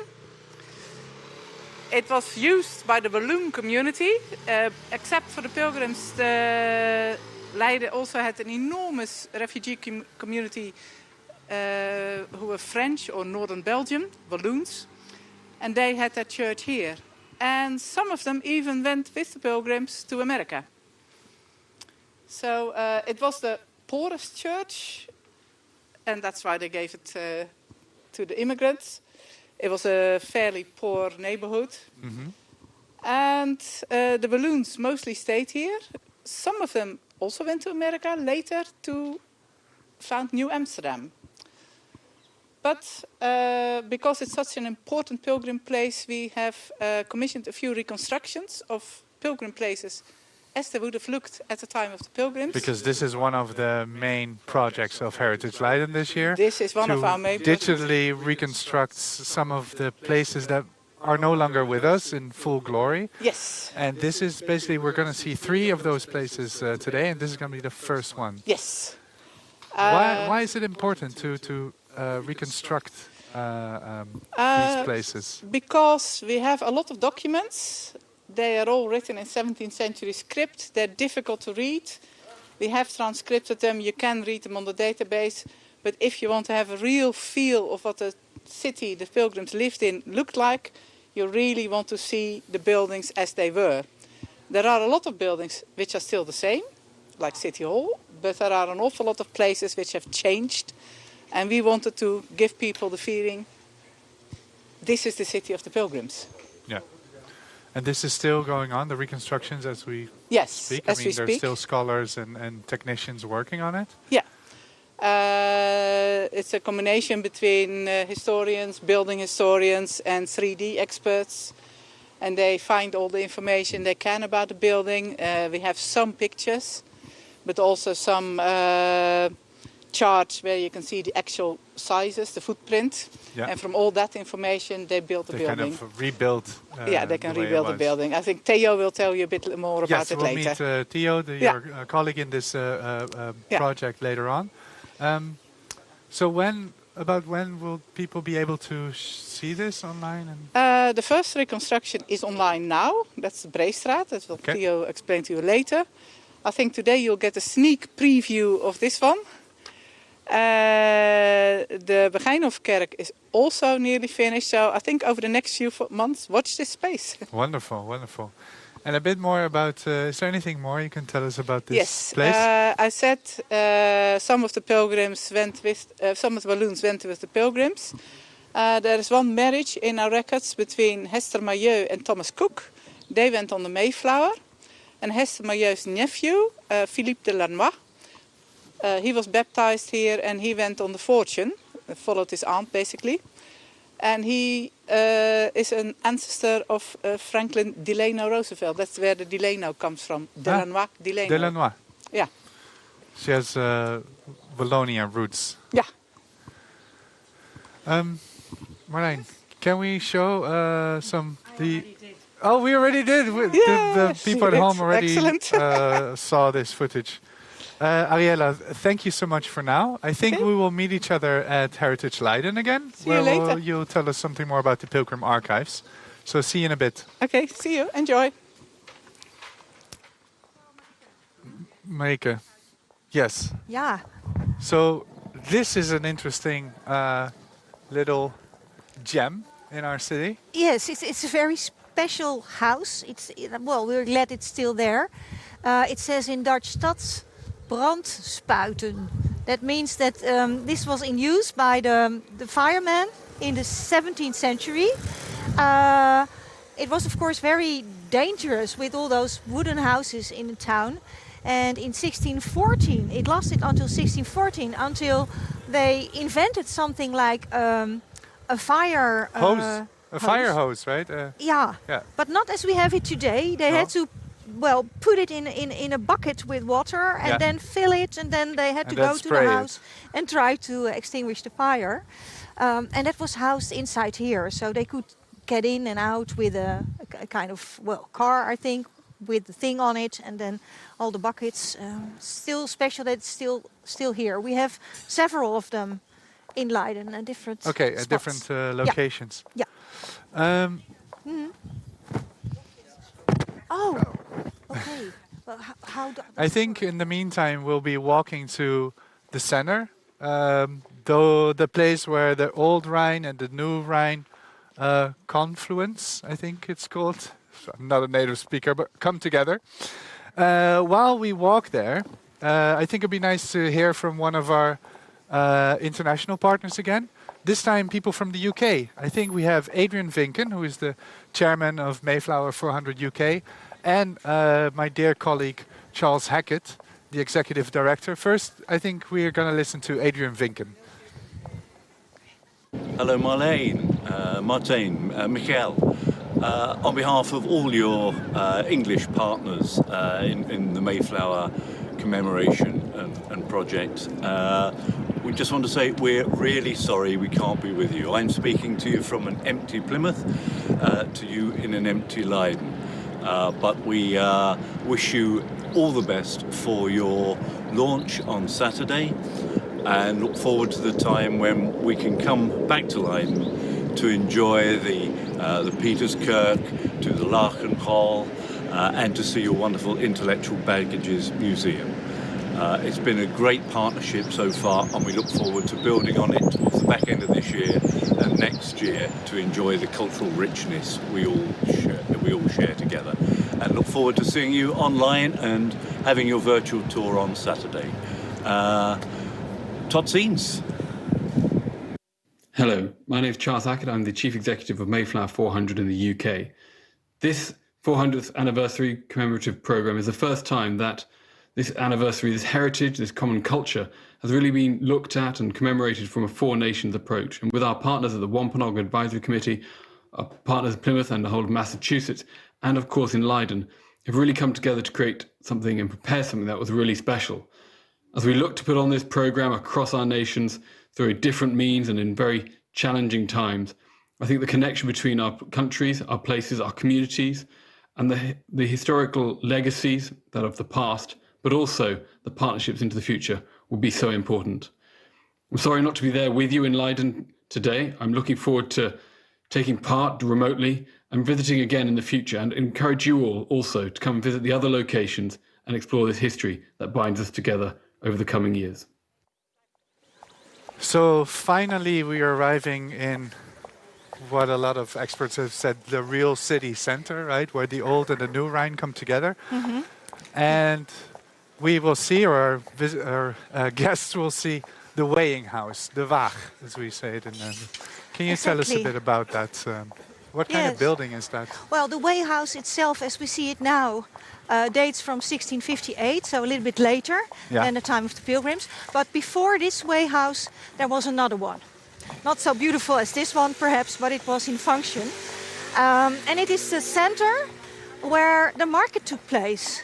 So now we saw at the beginning of the tour that the market has been replaced because of the coronavirus. Yes. Towards the windmill. For the first time in hundreds of years. Right? Ever since, since Leiden exists, the market takes place here, alongside the water of the Rhine, every Wednesday and Saturday. Saturday is the big market. Very nice if people come to visit Leiden, that they can see the market. And when the Pilgrims arrived in Leiden, they arrived here. So this is what they saw. So they embarked right here. And in the time of the pilgrims, there must have been a crane, because the crane hoisted all the merchandise. All the goods from the boats onto there, and the weighhouse was where they would weigh the goods. Yeah. I presume. Before it could be sold, yes. Before it could be sold. Yes, exactly. So it's more or less what the pilgrims saw. And what you said is correct, that both arms, the old and the new Rhine, come together here. So this is exactly where we see where Leiden started. It's an island in the middle of both arms of the Rhine, with a very nice fortress on it, Burgt, which we can't see from here. But we see the top of the trees, right? So if the camera can just zoom there, there's the trees you see above the houses. That is that one, those over there. That is where the Burgt is, the Leiden Castle. So we're really now in the throbbing heart of the old medieval city center. Oldest part. Oldest part of the city. And we are walking towards the brug, the fish bridge. Okay, this is the fish bridge, right? Yes, this one, with the coat of arms of Leiden on it. You see in front of it the coat of arms of Leiden. And the bridge was already there. There must have been some kind of bridge, not exactly this one, but in the 12th century already. And the cellars we see to the left, I mean, it's some kind of place where they could stock all the things that they couldn't sell on the market. Yeah. Nowadays it's a restaurant, but of course it's closed now. And the fish bridge, well, really the oldest bridge, the connection between the oldest part of town and this part, which is also medieval, of course. And if we get on this bridge and we turn ourselves again towards the Waag. Yeah. Okay. And then there is a very nice instart of a painting of Van der Burg, which shows exact this location with the weighhouse over there.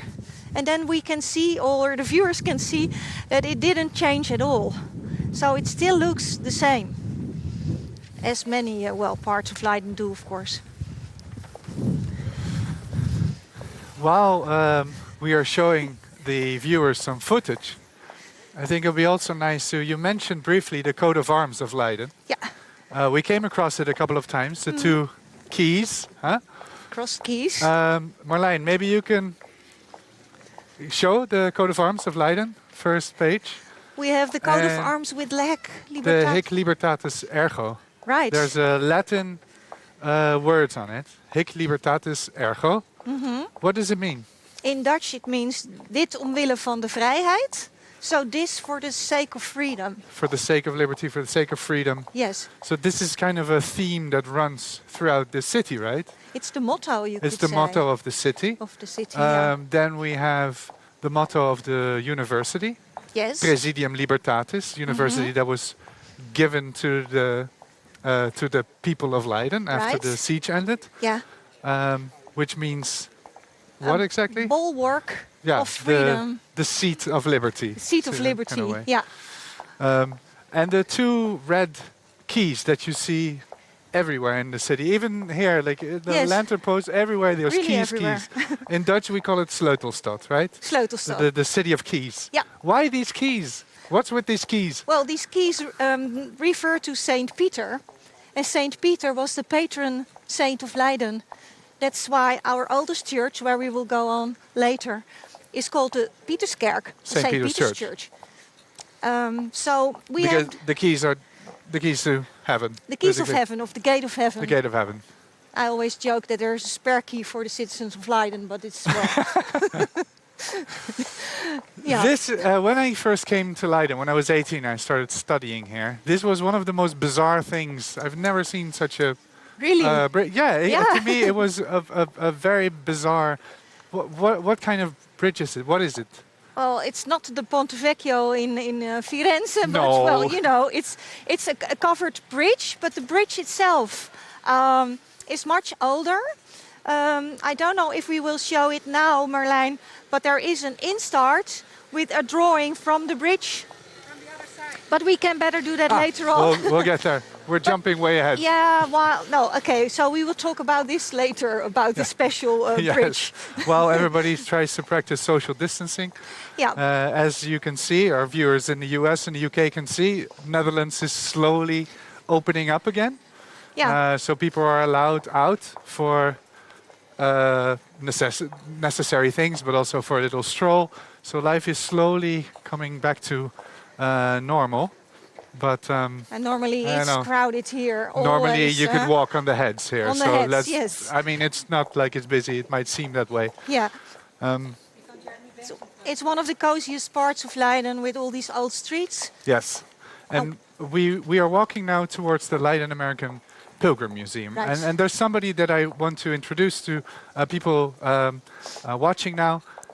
His name is Jeremy Banks, and a lot of people might know him. He's considered the specialist when it comes to the pilgrims and their time in Leiden. He has written tons of books about it, and just recently he wrote a new book. I think he will tell something about this himself in a video we have for you shortly. But he's also the director of the Leiden American Pilgrim Museum. Now, Jeremy couldn't be with us today, unfortunately, but we have Sarah Moyne, his assistant and somebody that has been working for the Leiden American Pilgrim Museum for a long time, and she's waiting for us at the museum to give us a tour. Now, it is very small inside, so I think I'll try to go in with one cameraman. Maybe you can stay out. I don't know if there's even place for us. But before we arrive there, we'll sort out the logistics. Maybe it's good to watch the film where Jeremy talks a bit about himself and his work. Books were very important to the pilgrims, not only the books they read, but also the books they themselves published. And later you see the place where William Brewster organized the publication of several books.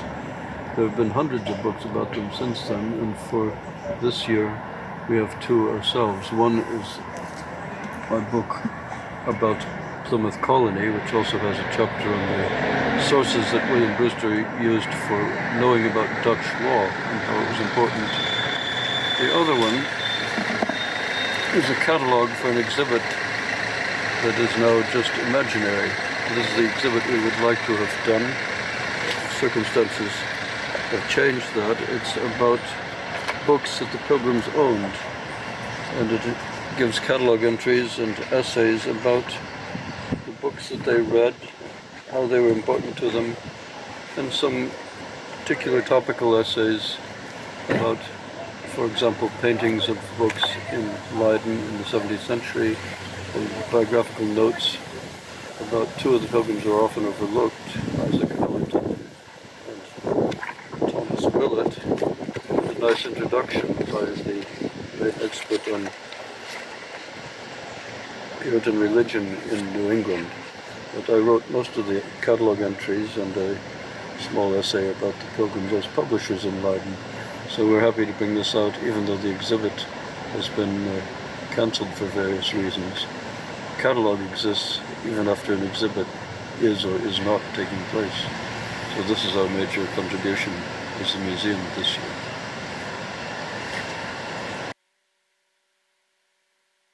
Leiden American Pilgrim Museum. Hope Sarah is here. Hello. Sarah, hi, good to see you. Welcome. All right, I'll just scoot in here. I know how small it is. It's good to be back. I hope you're fine. I think the camera is going that way. Everybody takes his spot. Yes. Wonderful that you could make time and to have us here and with us, all those thousands of people watching from all over the world. Yeah, it's exciting. Yeah. Tell us a bit about the museum. I mean, was this really a place where pilgrims lived, or? No, so this isn't a house where any of the pilgrims ever lived. This just so happens to be the only 17th century interior of a house to be intact. The museum is actually set in the oldest datable house of Leiden. The original construction is from 1365.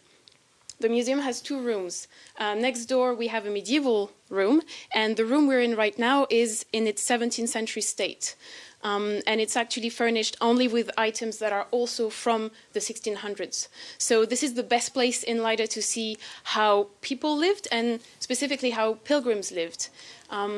Most people lived in one-room homes, so this is the case here. Everything is contained in just one space for your daily life activities. This room is actually the same size as William Brewster's house, and you actually have been talking about William Brewster on the way, and I know that later you'll see the location of his old house. The house itself is gone, but looking at this room you can get a feel of the amount of space that he had. Not everyone was actually that lucky. This room is twice the size of a poor family's house, so if you were to build a wall in the half of it, this is the space that an ordinary poor family would have. So the way a house is normally organized is quite minimal. The fireplace is the kitchen. We still have the cupboard bed or bedstay, which would have been the bedroom at the time. And in the corner, we have a little door, which is where the toilets would have been. Most of the time, toilets were in the garden, but this house doesn't have a garden, so that's where they put the facilities. The room itself is furnished with items, as I said, that are all period. Most of them are Dutch or English, but we do have a couple of American elements. This chair is actually the only piece of furniture that is from America. It was made in Plymouth Colony. So we have some objects in the room that are just illustrating daily life, and some of them that are more specifically closely linked to the pilgrims. This is one of them. Other items that we have that are more closely related to the pilgrims are the books that we collect. We, for a little while now, have been collecting books that appear in pilgrim libraries, so books that pilgrims actually read. And the latest addition to this is a Bible. I'm going to try to show this to you with a mic in the other hand. This is a Geneva Bible, which is the Bible that the pilgrims favored. This one is from 1602. And the main characteristics is that it's a Calvinist translation in English, and it has little comments in the margins. I guess you can see them from that far away, which indicates that there is an interpretation already that goes with the text. So we were quite happy to have this particular book. But not all the books that the pilgrims read were religious books. So we also have this book, which is about military strategies. It appears in the library of Miles Standish, and it shows how soldiers are supposed to behave on battlefields. It's also in English, and you have little diagrams showing how soldiers should have been behaving on the fields. So all of these books constitute a sort of a literal intellectual baggage that the pilgrims traveled with, and this is actually the title of the latest book that the museum published. It is a catalogue of the different books that we collected, and it also includes essays from different specialists, among which of course, Jeremy Banks, the director of the museum, but also other people participated, and Donna Curtin is another example of them. Yeah, so this is pretty much what the museum is about. I thought also that I will show you our money box, because you actually passed by the place where it's actually from. Yeah. I'll move this. Our money box is actually from Onze Lieve Vrouwekerk. And as you heard before, this is where the Walloons used to have their services. So it says in French, pour les pauvres, for the poor. And you would put a coin there before or after the service for charity. And so now we actually still use it for the museum. So it's a nice touch to have, knowing that some people actually went to that church and then traveled with the pilgrims to America. Thank you so much, Sarah. I You're mean, welcome. It's wonderful. The intellectual baggage book and everything else that Jeremy has written, is there a place that people can go for more information if they want to maybe order the book or read more about it? So for this book, you can actually order it on Lulu, which is the publisher of the book. And this is the case for most of Jeremy's books. So they're not all from the same publisher, but you can always look for them this way.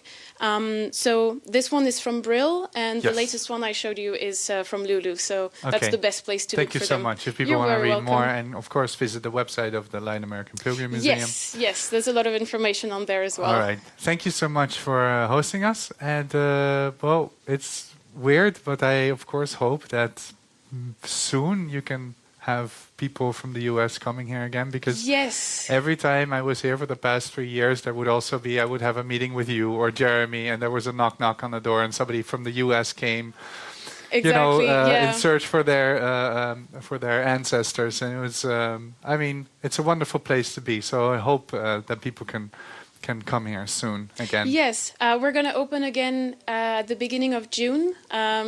Trying to work with some of the restrictions we have to be careful for. You're not a very large museum, so exactly.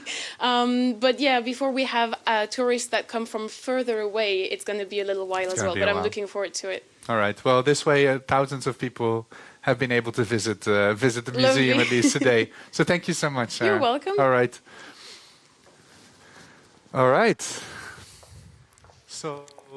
There you are again. One of the smallest museums that we have. Absolutely wonderful. I'm absolutely sure that they never had thousands of people at the same time in the museum this way. No. So that was great. As we walk this way, we have this wonderful view of the church, the Hooglandse Kerk. Hooglandse Kerk. Highland Church. Yeah, Highland Church. Highlandish Church. Pancratius Church. And this is called the Beschuitsteeg, the Biscuit Alley. When I was studying here, I knew some guys who lived here. It was called the Biscuit Alley. That's how everybody called it. Maybe we can... There's an old drawing that we can maybe show by Kickert. Yeah. It didn't change that much. See how it looked. Okay, so now we go to this... what I always thought was a bizarre bridge, but maybe you can tell us more about it. The Kornbeursbrug. Kornbeursbrug. It's also a very old bridge. Not as old as the fish bridge, but then nowadays it is covered. And the coverage of the bridge dates from 1825. But the bridge is much older. And there is an older drawing, which also is an instart. And I think the viewers can see that now, which shows that the bridge looked a little bit different. And it was in use during the market days by corn traders. And they could hide their barges underneath the bridge. But it was much more, easy to have these coverage on the bridge. So that's what they did in 1825. And it still is the city center, of course, during the center of the market, when the market is going on. Yes. And it's also the rear side, the back side of the City Hall, which we are going to see. Yes, because this brings us to City Hall, which is a fascinating and beautiful building. Beautiful building. On two sides. We'll later walk through the Breestraat, the Broadway of Leiden, to see the other side. But, I mean, we have the sun in our eyes, but can you tell us a bit about Leiden City Hall? I think there's some constructions going on at the moment, but... Yeah, the City Hall itself dates from the end of the 1595. So it's a rather old town hall. And it was already there when the Pilgrims came to Leiden. There has been a big fire in 1929. Yeah. And that is why the other side, or this side of the town hall, looks a little bit similar. Yeah. But the nicest part is the front part of the town hall. Now, during the time that the Pilgrims were in Leiden, there was a big religious dispute going on. Yes. And there is an instart which shows us a barricade, which was called the Arminiaanse Schans. Yeah.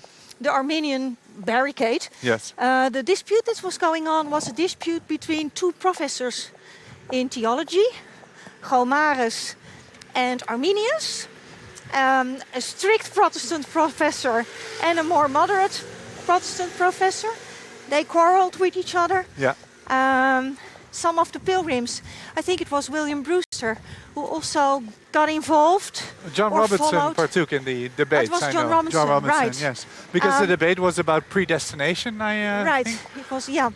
And, well, it was actually a national thing going on, but the center of it was here in Leiden. So they had to barricade the town hall. A bit like they're doing now.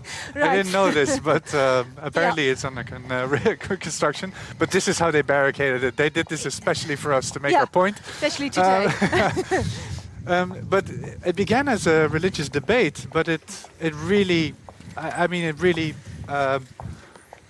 went into this almost like a little civil war, yeah, right? Yeah, it was, well, it went on national niveau between Prince Maurice and Oldenbarneveld, but that was in The Hague.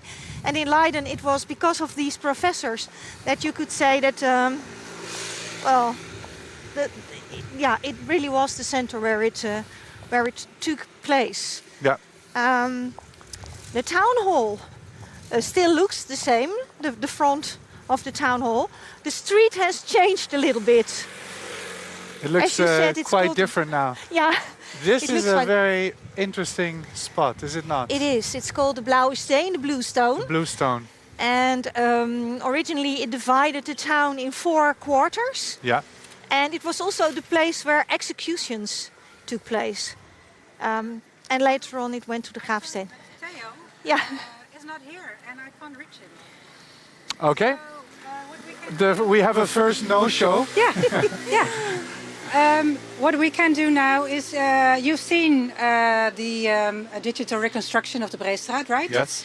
And so we can see Theo later on at the Faliede Bagijnenkerk. Sure, then he can so we tell can us a show, bit. But it will be nice now to show our guests the reconstruction. Yeah, we that's will. where you go. Yeah. So maybe you can tell something about the Breestraat, and I will try to ring Theo again.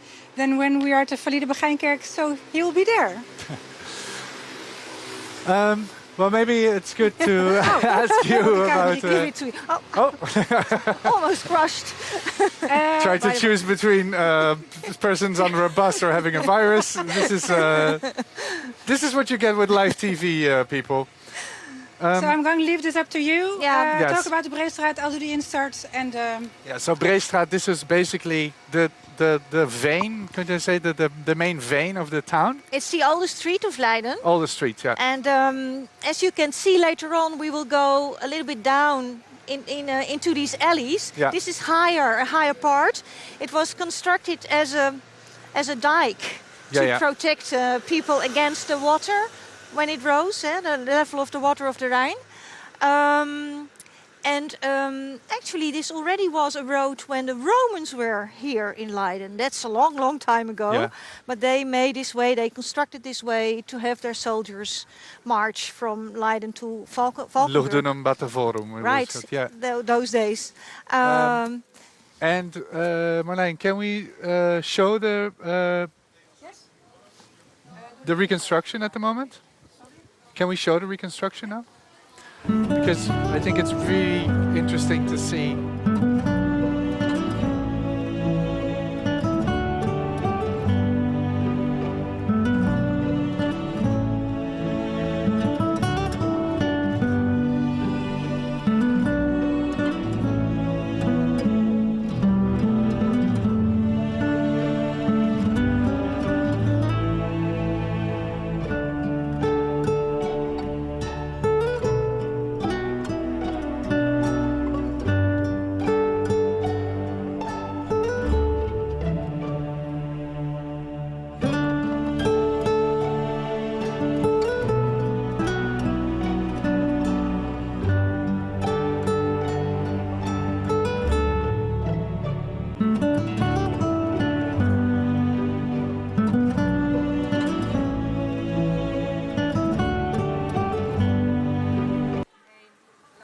And another reason why I think it is very nice to have the city hall here.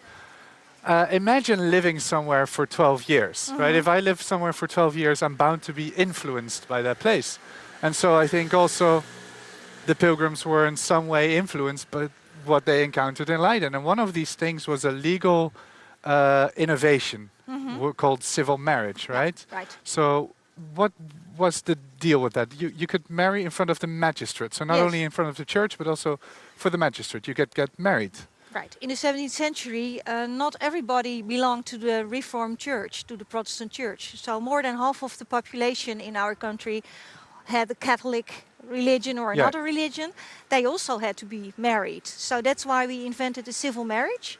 And that is what the pilgrims also experienced during their stay here in Leiden. So when they married at the town hall.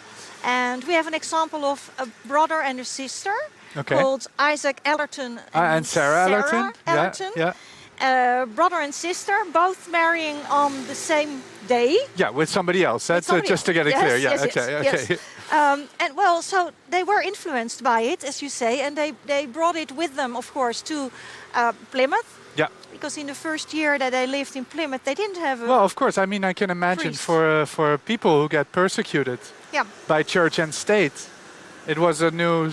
This civil right was incredibly handy because it kind of protected you, of course. Yeah. And so it is my understanding. Jeremy once told me this, Jeremy Banks, that they took it, wrote it into the Mayflower Compact, in the Boston Constitution, and ultimately it's one of the cornerstones of American democracy, the separation of church and state, which all began here at in City Leiden, Hall. right where we're standing now. And of course, it's the city hall as well, the town hall, that gave them permission to stay. But that's Also the to stay. document, perhaps it's shown Well, later at when we the go to archive. Heritage Leiden, I'm sure we'll visit the document.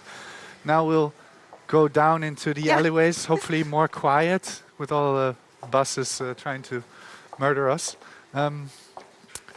This is the Pieterskerk wijk, or the It's the Pieterskerk Pieterskerk area, yes, the Goorsteeg. the alley of the choir of the Peters Church, because we're walking towards the Peters Church, where we have the choir. Yeah. One of the oldest streets of Leiden. Very nice streets to walk through. And as we arrive at this cross point, this small street is called the Lange Brug. You write it like that in Dutch. And in English you would say Long Bridge. Yeah. Nowadays we just see a street, but in the days of the pilgrims this was a canal. Okay. With all kind of little bridges crossing the canal. And by looking at that canal with all those bridges, it looked like one long bridge. And this was also the place where the falling took place. The falling, I don't know if Jori has shown you the series with the 4 paintings of Van Zwanenburg. Well, the falling of the cloth was that the men had to thread with their bare legs the cloth through, well, you know, a messy kind of thing.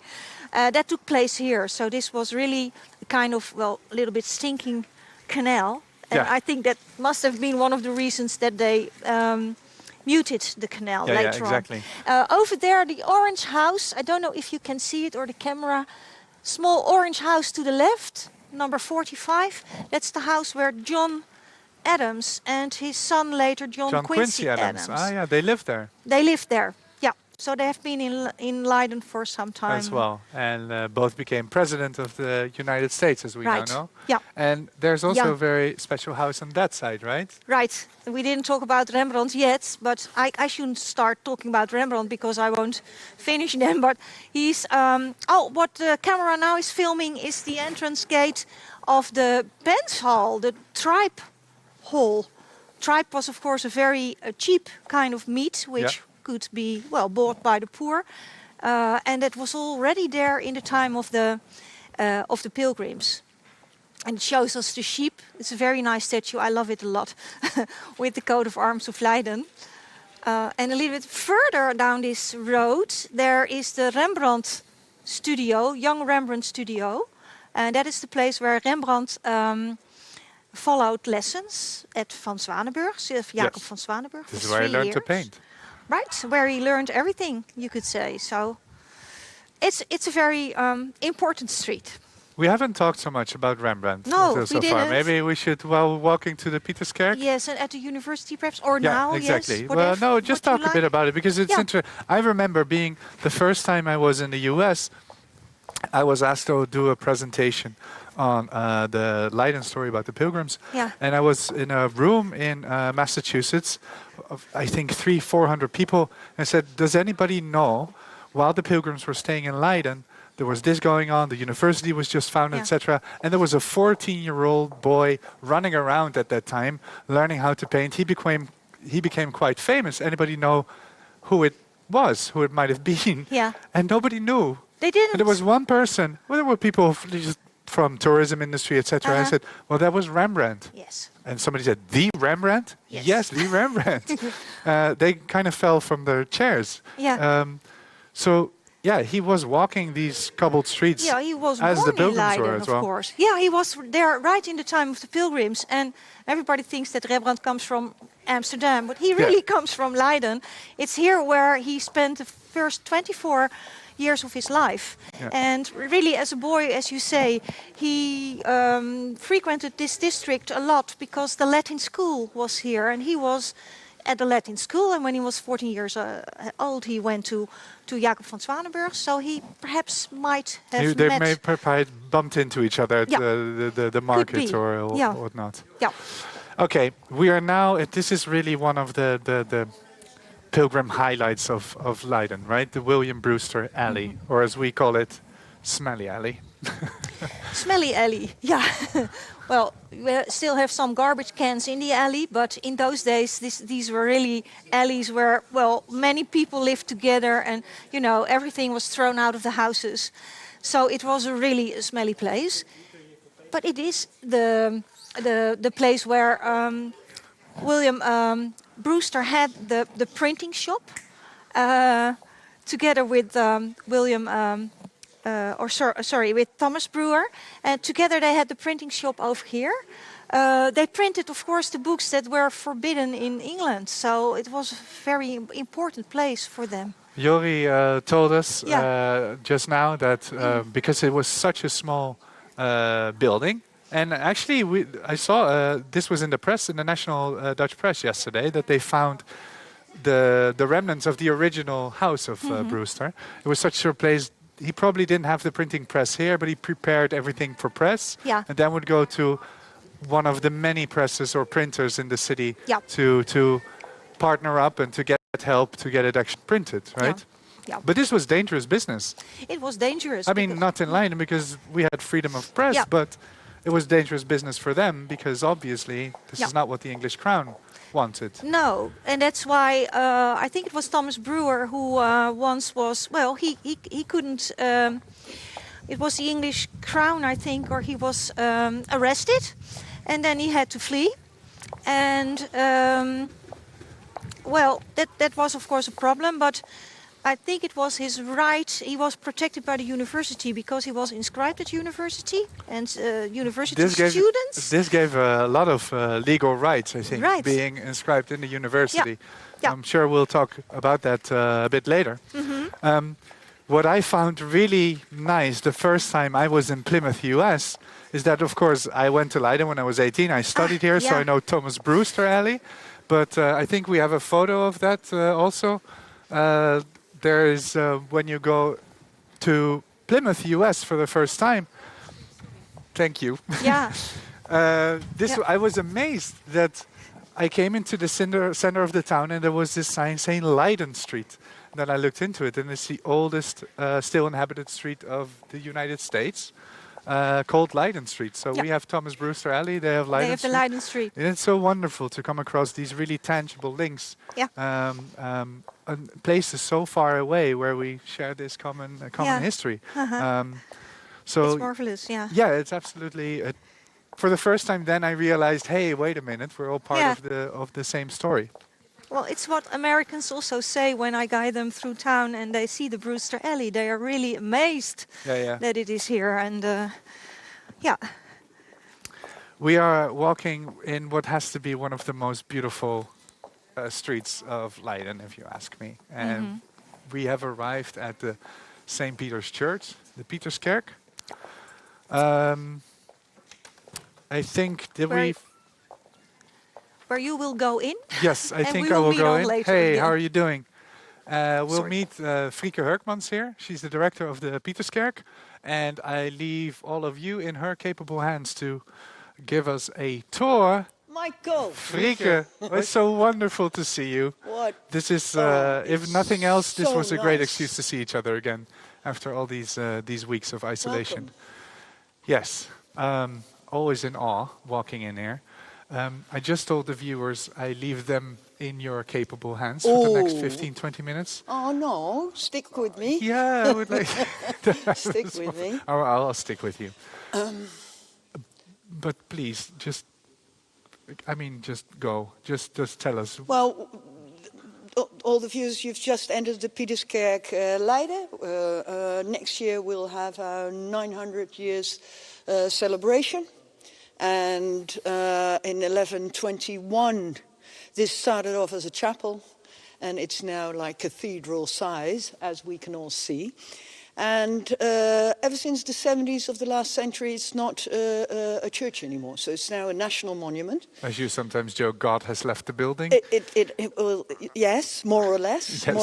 more or less. But what we do preserve, we preserve 900 years of stories. Yes. And by doing that, we preserve, of course, the stones and the monuments and everything that comes with it.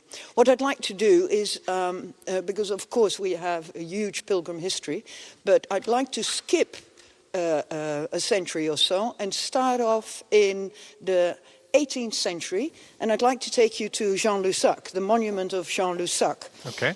And Jean Lussac was a Greek professor at the University of Leiden.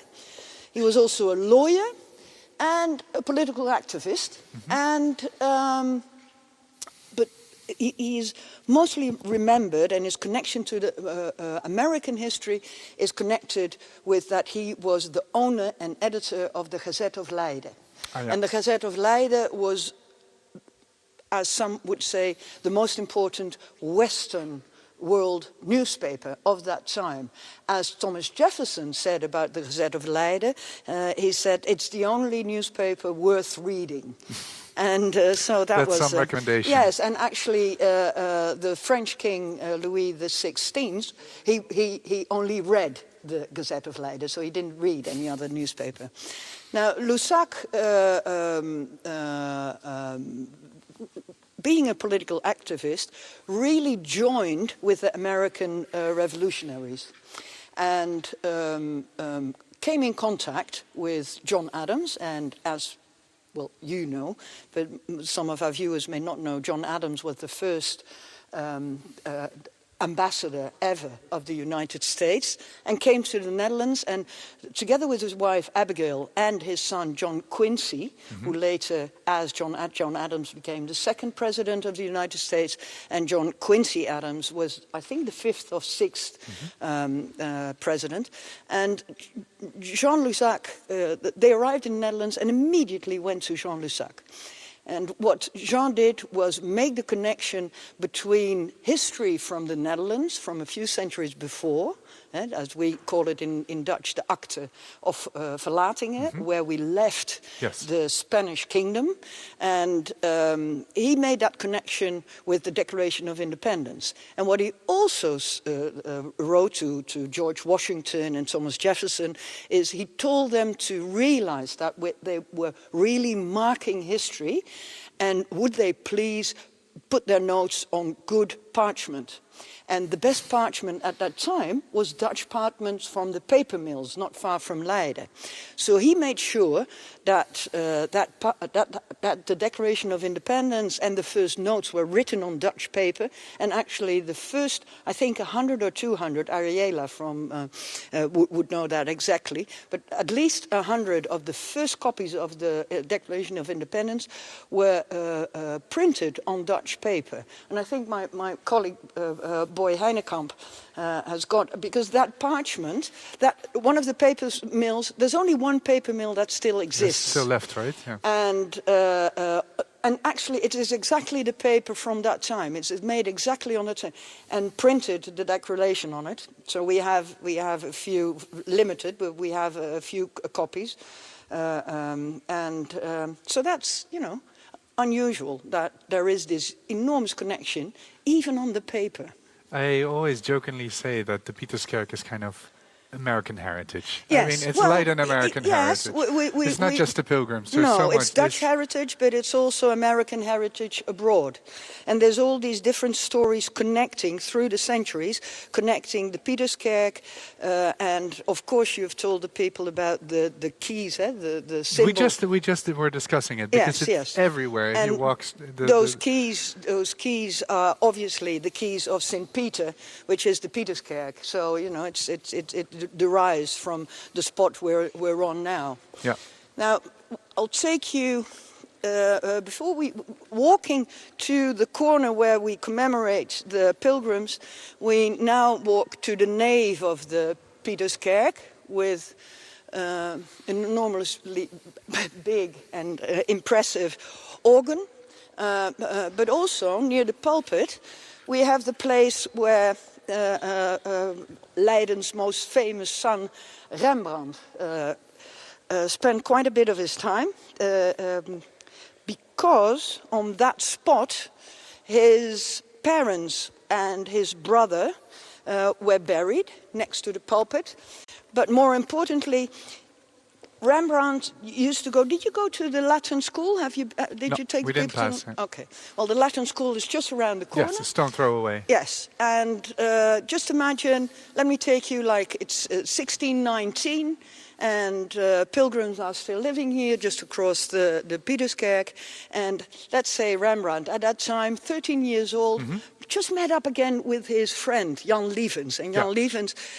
Hugely famous painter. Yeah, great His painter. paintings are from the Getty Museum to the National Museum in London, Rijksmuseum, and of course the Lakenhal also has paintings of him. Jan Lievens, a beautiful painter, just a year older than Rembrandt. And those boys played and fooled around and studied and painted. But they would come, they would run around on the square, run into the Pieterskerk, because it would be a throughway to one side of the city to the next. So you exactly. do It was a shortcut. exactly. It was You a do through. shortcut. It's a shortcut to go through the church. It's a shortcut. Now I always imagine those two boys running, playing, drawing. And then there would be, let's say, John Robinson contemplating in the Pieterskerk, just walking in and just reminding those boys, I need to practice what I'm going to say during the Armenian debates. Exactly. He's prepping for the debate. We do not know if they met, we do not know, but it's more than likely. Well, Frieke, I studied here and I lived in this part of Leiden, and you run into each other all the time. You also run into the people you don't want to run into. It's inevitable. It's such a small... And all of these people were walking these cobbled streets. That's what I would think. Yeah. So Rembrandt walking here as a boy, later on, because his father and mother had married in the Pieterskerk, and it being the center, the major church of Leiden, and at that time, if you could afford it, you could be buried in a church. Later on, after Napoleon, all that ritual stopped, but Rembrandt did bury, and of course his siblings buried the father and mother and the brother Adriaan. Here, next to the pulpit, on the center core of the Pieterskerk. We also know that Rembrandt, most probably, with other boys from the Latin Church, was a choir boy in the Pieterskerk. So, no idea what his voice was like. But they heard him sing. But they heard him sing. So for sure, we've got. And then we of course have the organ, which is now huge, and it started off as a small organ. It's actually we know about organ even in the 14th century. And there are still now about 100 organ pipes that exist from the times on from 14. The oldest organ pipes are from 1446. So, and those are really the oldest organ pipes in the world still being played. So for sure, the Pilgrims and later on John Adams and Adams. even more later on also George lived Bush. around the corner. We just passed our house. Yes, you number passed 45 his house. at the Long Bridge. Yeah.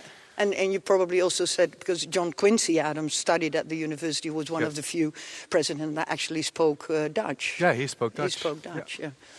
So, and it still sounds, it's a beautiful organ. And then we walk to the corner, yes, where we have a small but permanent exhibition on the history of the Pilgrims. And it's also the place where John Robinson was buried, or it was the baptistery was the place where, very near to the baptistery, John Robinson in 1625 was buried, because, as we all know, he did not part. And what some of our American and English friends will recognize is that in 2014, I went over to England, and that's where all this project started. Yes. And from that came the Mayflower Compact, the modern Mayflower Compact. And our friends might be very pleased that we actually gave it a very prominent place. Yes. And so these are all the people, all the cities that from start engaged to commemorate and to make sure that we would not forget about what happened and the modern consequences. Of course, because that's so. In this baptistery, we have a few panels that explain. I heard you talk about civil marriage, so it explains about the context. You were watching. It explains about the context of the pilgrims arriving in Leiden, and what was Leiden like, and what was important to them, what did they bring, what did they take from us, and take back to America. And also about the consequences, because I have to be fair that these panels were changed over the last few years. Yes. And I think we've learned a lot. Yeah, I've addressed that in the beginning of our tour, where I say one of the reasons why we wanted to be in this international commemoration is the urgency that we show these new perspectives, which for a lot of people is Leiden, but for us was totally the native side of the story. Exactly. So this is also why you we've changed textures, and we've exactly, because for us it was a journey too, and it made sure, because from the start it was evident that we put the native nations as a partner, and also give them the recognition, because it's not a romantic story. It's quite a dramatic story. History is complicated, but if you want to be precise, so you have to see all the perspectives. So that's why. So we also changed during the years. For us, it was a travel, and we changed. So we have a panel on Thanksgiving, and every year on Thanksgiving, American. Mainly expats. Our good friend Roberta Enschede. Yes, I'm our sure good she's friend. Watching. Yes. Every year she organizes, and a lot of Americans with their families come here to commemorate Thanksgiving. This is the place where, as an American, it's a bit like Abigail Adams. That's what Roberta always opens the Thanksgiving with the words of Abigail Adams, who says that in awe she entered the Pieterskerk. But Thanksgiving also has a different side, and it's a day of mourning for the native nations. So we were just in the Lakenhal, where they also had a piece about that. We added that, and one of these panels were, of course, and of course it has been mentioned already, but there's an impressive amount of American presidents that descend from the Leiden Pilgrims. 9, if I'm not mistaken, right? Yeah. Barack Obama. Yeah, including Barack Obama. For a lot of people, that is a surprise. Everybody knows about Bush, Junior and Senior, but Barack Obama, I think his 13th ancestor was Thomas Blossom, correct? Yes. And there is a connection with the Bush family, because they're actually far nephews. Nephews, yeah. Because Thomas Blossom had, I think, about 7 children. One of them was Peter, the other one was Elizabeth. And Elizabeth, if you go descend, then you end up with Barack Obama and on his mother's side, and Peter, her brother, and then you go down, descend there, and you end up with the family Bush. With the Bushes. Yes, so they know they're related. Yes. But on all a lot of the maps from that time, it would say terra nulla, which means empty land. And by no means was it empty land. That would, that's well, really disrespectful. It was a myth. Well, yes. Yeah. And so we changed all that, and we knew, but the awareness grew. Yes. And if only for that reason, it was really, really worthwhile to walk on that journey, which we started in 2014. With people in the UK and the US. Yes, and our friends absolutely. From and going up and forth and talking and discussing and finding common ground. This is what somebody asked me, a journalist asked me, like now with the epidemic going on, with the pandemic, like, is the entire commemorative year gone? No, because we established long-lasting relationships. We went through all these programs that run well beyond 2020. Not only that, but I would think that the native nations would say, pandemic, that's what happened to us when you arrived. That's what blew us away in the first place. It decimized the amount of people of the native nations with us coming and bringing disease that they were not resistant to. So, there's all these... all these themes and threads still running. There's one that I kept for our viewers. You mentioned Thanksgiving. Jeremy Banks, we've just been in Leiden Pilgrim Museum. He claims that Thanksgiving could actually be based on the 3rd of October celebrations. Well, he's got a point. What was the 3rd of October for those viewers well, who don't of course, the know? 3rd of... You did not tell about Leiden Not Relief? Yet. Not yet. Oh, but I did see... 4 hours. I did see... Well, that's quite... Well, for Leiden, for people in Leiden, not to talk about the Leiden Relief in the first minute is very exceptional. But I did see, because I was following you on Facebook, I did see that you showed the picture of Erwin Olaf. Yes. And that was about the Leiden Relief, which was actually the photo. Some people might, if you look back, that photo was made in the Pieterskerk. Leiden Relief was our struggle against the Spanish. And so there was a siege. There was a siege going on for long. People were starving. People were dying. Yes. And then on the 3rd of October is a very romantic story. Water helped us because, high tide. Yes, high tide and floods and flooding, dikes being flooded, made that the Spanish finally fled. And then, so on the 3rd of October... Deliberately flooded, right? Deliberately flooded, yes. Yeah, deliberately flooded. And then on the 3rd of October, 1574, in the morning, people realized that the siege was over. The Spanish fled. The Spanish fled. We are free. Yes. And then the people of Leiden sort of gathered in the Pieterskerk to say thanks and to thank God. And because the Pieterskerk is the central place. The living room of the city, exactly, if you will. The living room of the city. So they gathered here to say thanks. And ever since 1574, on the 3rd of October, we commemorate that, so people gather here. The Relief of Leiden, exactly. The 3rd of October celebration. Yes, and this year... But the pilgrims, while living here, they would have seen it. They would have seen it. They would have been part of this annual celebration. And what was special was that they would have seen, of course, the service that was held as a thank you and a reminder. But what they would also have seen was a combination of a religious commemoration and a parade. And those combinations and families gathering together, breaking bread, eating together. So herring and white bread. Exactly. So on the 3rd of October, the city goes wild, and everybody up till now lives the relief.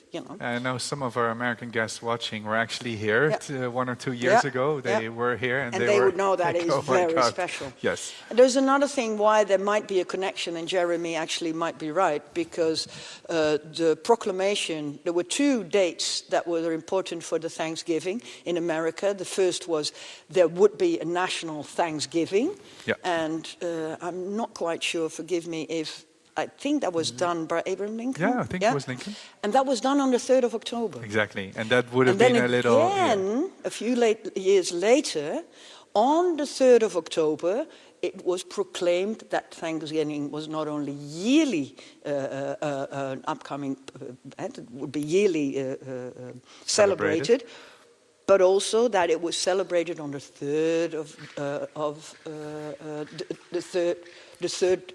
Thursday of November. November, yes.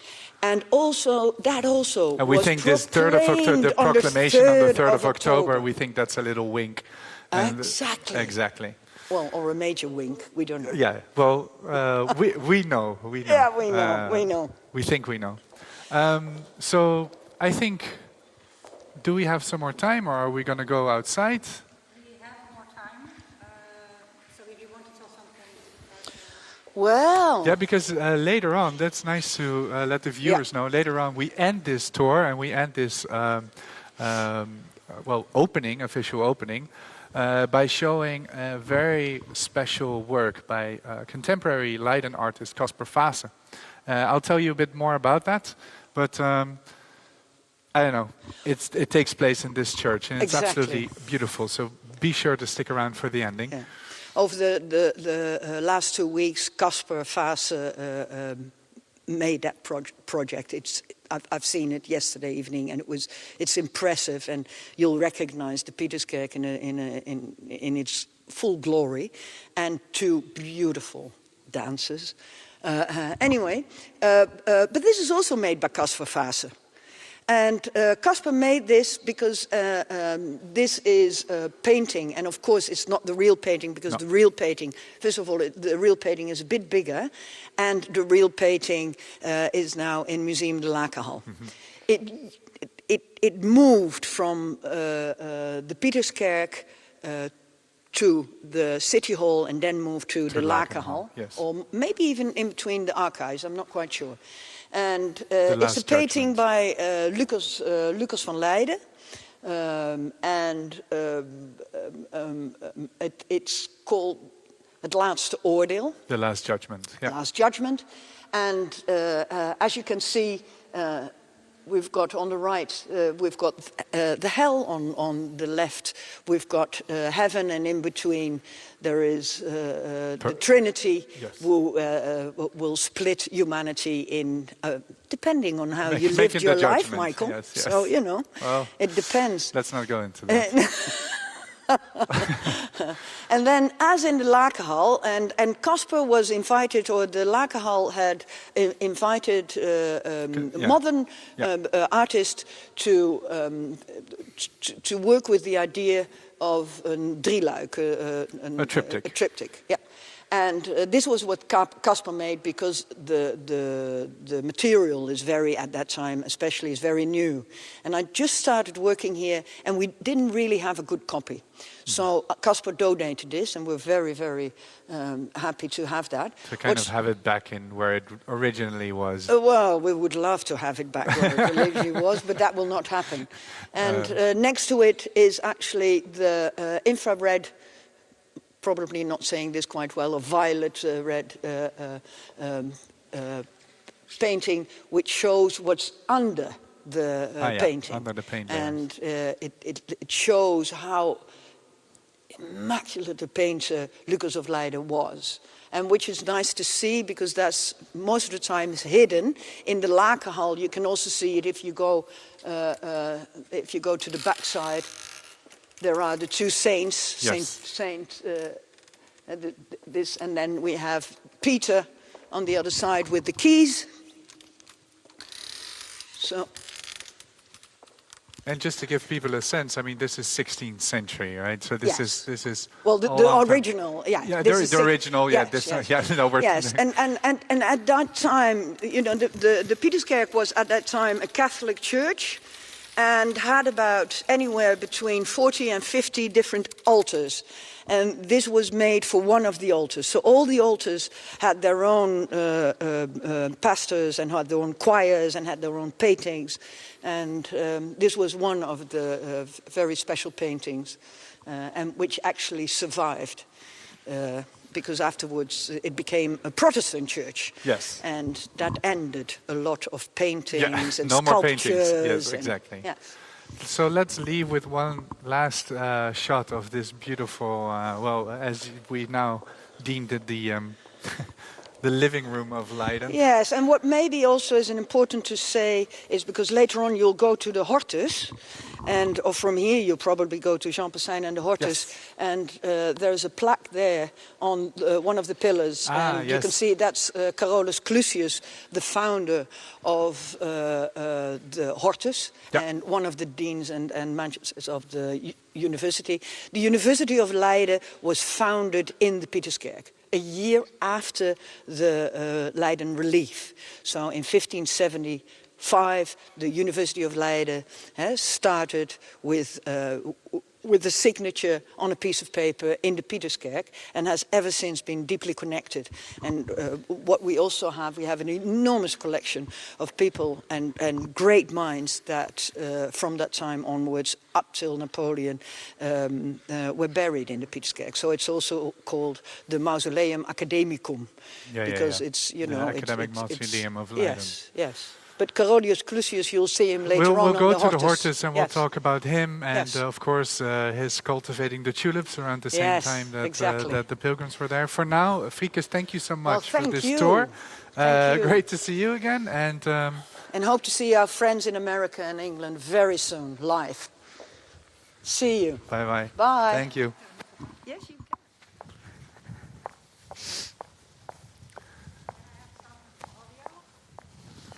Do you want to know how many people are watching right now? Unique visitors. That will be wonderful. 30,000.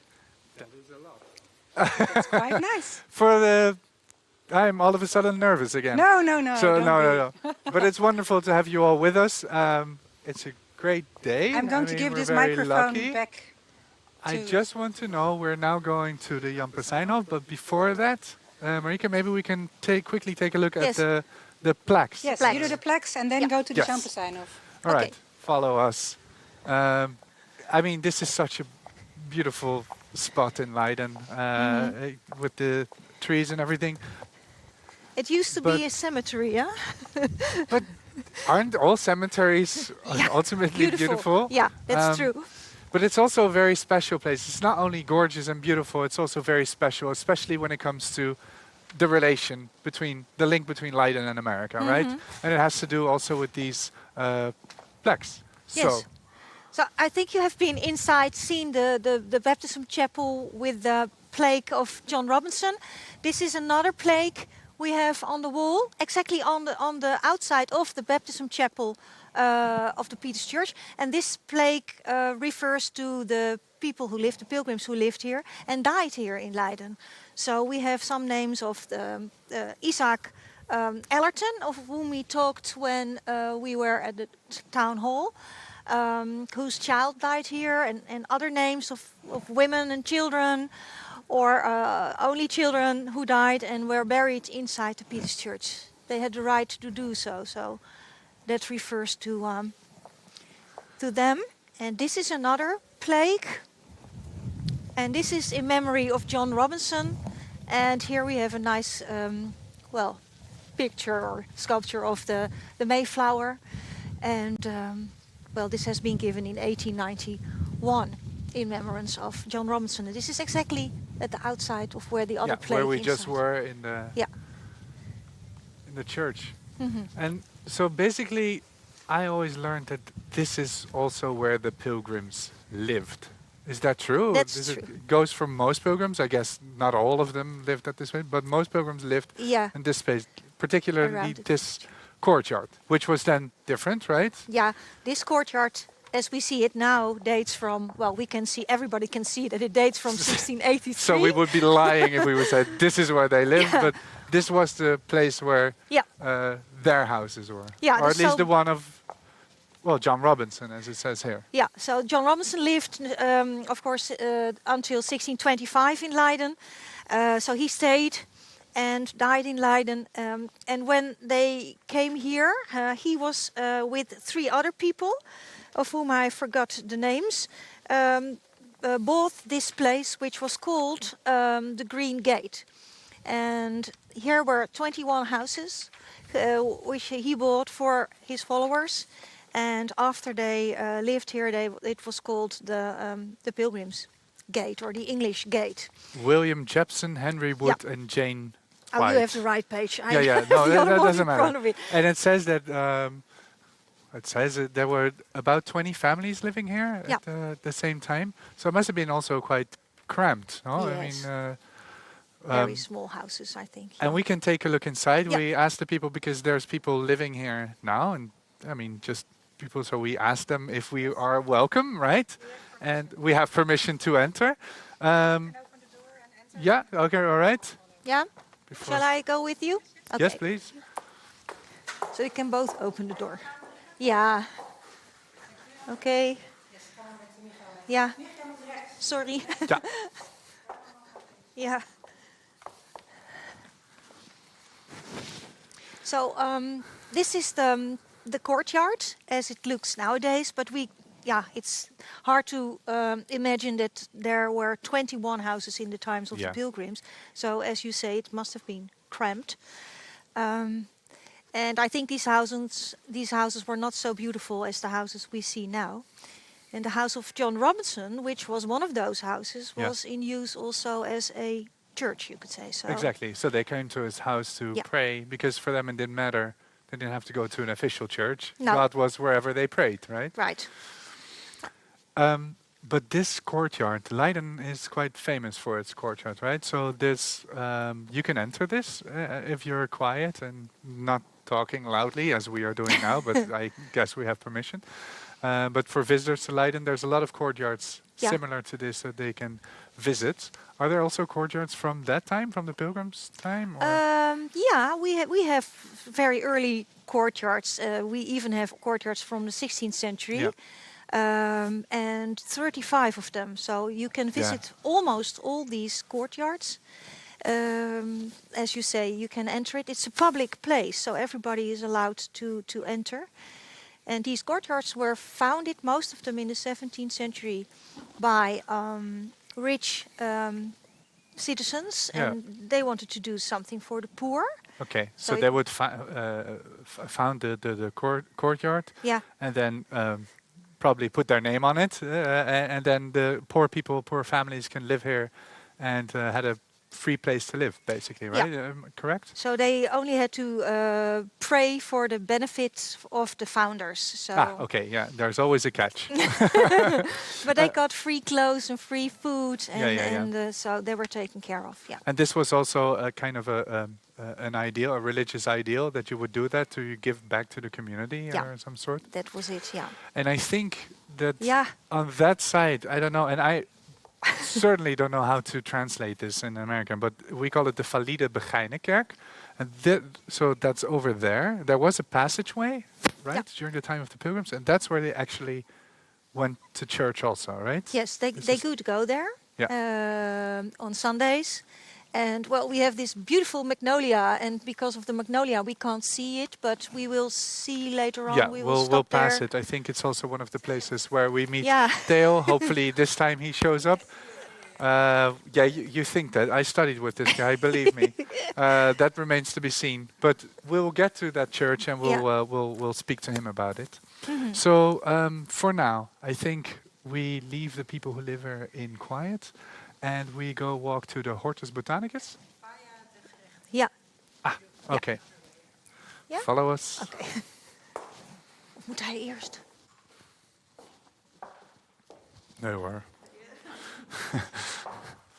Ga jij maar eerst. Gaat dat? Nee, ga jij maar. De gerecht. But that way.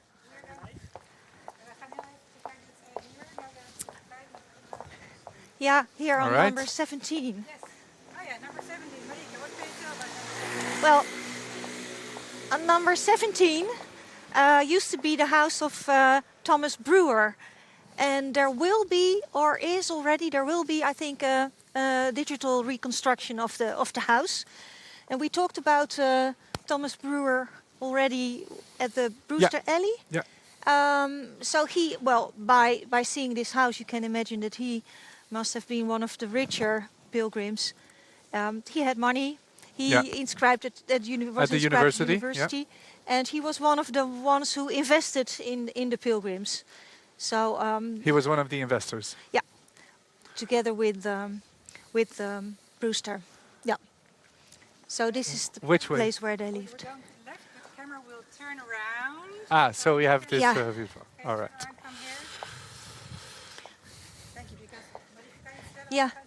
Yeah, this is, well, you see a lot of chestnut trees now, but and a lot of flowers. Behind it is the Pieterskerk where you have been. And the instart you will see now shows us the, well, that it didn't change at all. So it's since, the 16th century, 17th century, it still looks the same.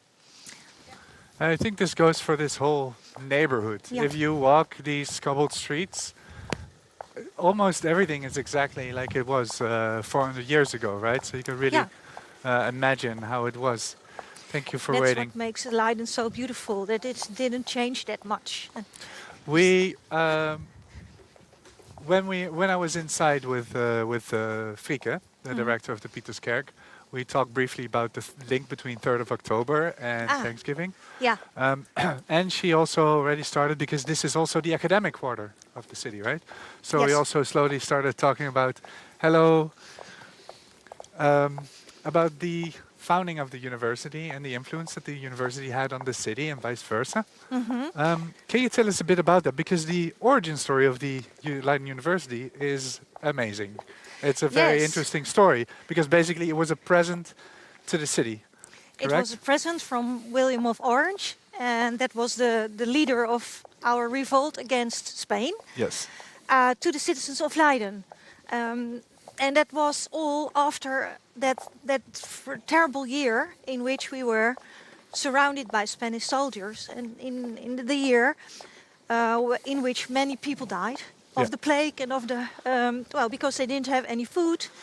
And then after that year, the Spanish soldiers were sent away, the war was over, and they were very much in need of a Protestant university.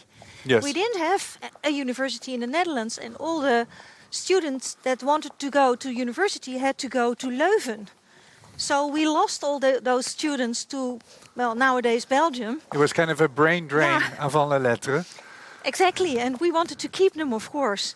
So one of the first things that half year after the relief of Leiden, we got that present from William of Orange. Because I heard, and tell me if I'm not correct, but I heard that the Leiden people had a choice. Yeah. Either you don't pay taxes for a year, or you get a university. Is that correct, or is that a bit of an urban myth? It's a nice story, of course, but I don't know if it's really true. Of course, they needed a university. They had to, how do you say that? They had to have new preachers, and theology was one of the main faculties. So that is why they started. They opted for a university. Yeah.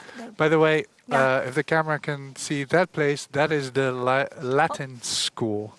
So we were just talking about that. This is where Rembrandt went to school when he was a youngster, 14 years old. So during the time of the Pilgrims, and you see where they lived. This was just a 3-4 minute walk. This is where Rembrandt went to school. And it didn't change at all. So this district and this square exactly didn't change that much. Because what is this? This is also a special place, right? Yeah, this is a very old building, one of the oldest of Leiden. And it was in fact founded by the Counts of Holland, who came to live here and gave Leiden city rights in around 1250. And they needed a prison, also a tower for defense, so they could hide whenever enemies occurred. So this building partly dates from the 13th century and was in use as a prison during the time of the Pilgrims also. So people who, well, did something wrong had to wait for their sentence inside, and then the sentences took place outside. Exactly, out in public, right? People could just witness. They could come and see, and something else than Netflix, but you had to do something. So this was surrounded by a small canal, and people were standing over there and witnessing the judgment being passed and everything. Sometimes it was very, well, horrible to see. Gruesome, yeah, of course. Yes, sometimes people would be torn apart by 4 horses, vierendelen in Dutch. Uh-huh. Or, you could be, how do you say that, on a wheel. Yeah. And then every bone in your body would be broken. So Yes. a lot of screaming going on, I think. A lot of screaming going And on. when you died, you were brought to the gallows field, and there the corpses would be hung, Displayed displayed. as a sort of warning for the rest. Right. Okay. So the Pilgrim children and also Rembrandt must have seen that going on. They must have seen that happening. Yeah. I have a question. There's a question. The question is, could you explain more about 3rd of October and Thanksgiving? Could you repeat the question? Okay, so the question is, can we explain more about the link between the 3rd of October and Thanksgiving? Could you maybe go into that a bit? I will try.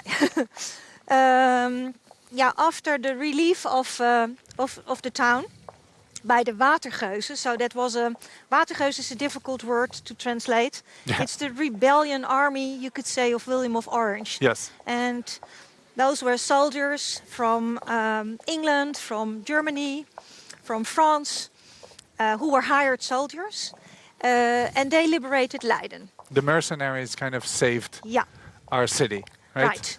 And they brought food with them, and well, people were all, of course, very happy that they finally got rid of those Spanish people. And then to give thanks, there was a celebration going on in the Pieterskerk. Yes. So that was on the 4th or 3rd of October. Yes. And every year, since 1574, still such a... Exactly. So the town would repeat that celebration to give thanks to the relief of Leiden. Yeah. And the point that Jeremy Banks makes is that when the Pilgrims were living here for those 12 years, they would have witnessed those celebrations every 3rd of October because they were living next to the Pieterskerk. So they would have seen people going into the church for praying, but also people sharing bread, breaking bread together, everything. So this is why he claims that this was kind of formed the basics of what they later turn into the Thanksgiving. Now we don't know if it's actually true, but here in Leiden people like to believe that it is totally true. Yeah, and it's also a little bit related to saying thanks for the first harvest. Harvest, of course, yes. There's more Thanksgiving. After that harsh winter. So you could think, well, that relation is based on truth. Exactly. So for that person asked the question, we hope that is clear. And if not, I can really recommend reading one of Jeremy Banks's books because there's a lot of information about how things in Leiden influenced the Pilgrims, influences that then they themselves later took to America. But back to the university, because we're approaching the university. So the city of Leiden was granted this university, right? Yeah. And it did so much for this city.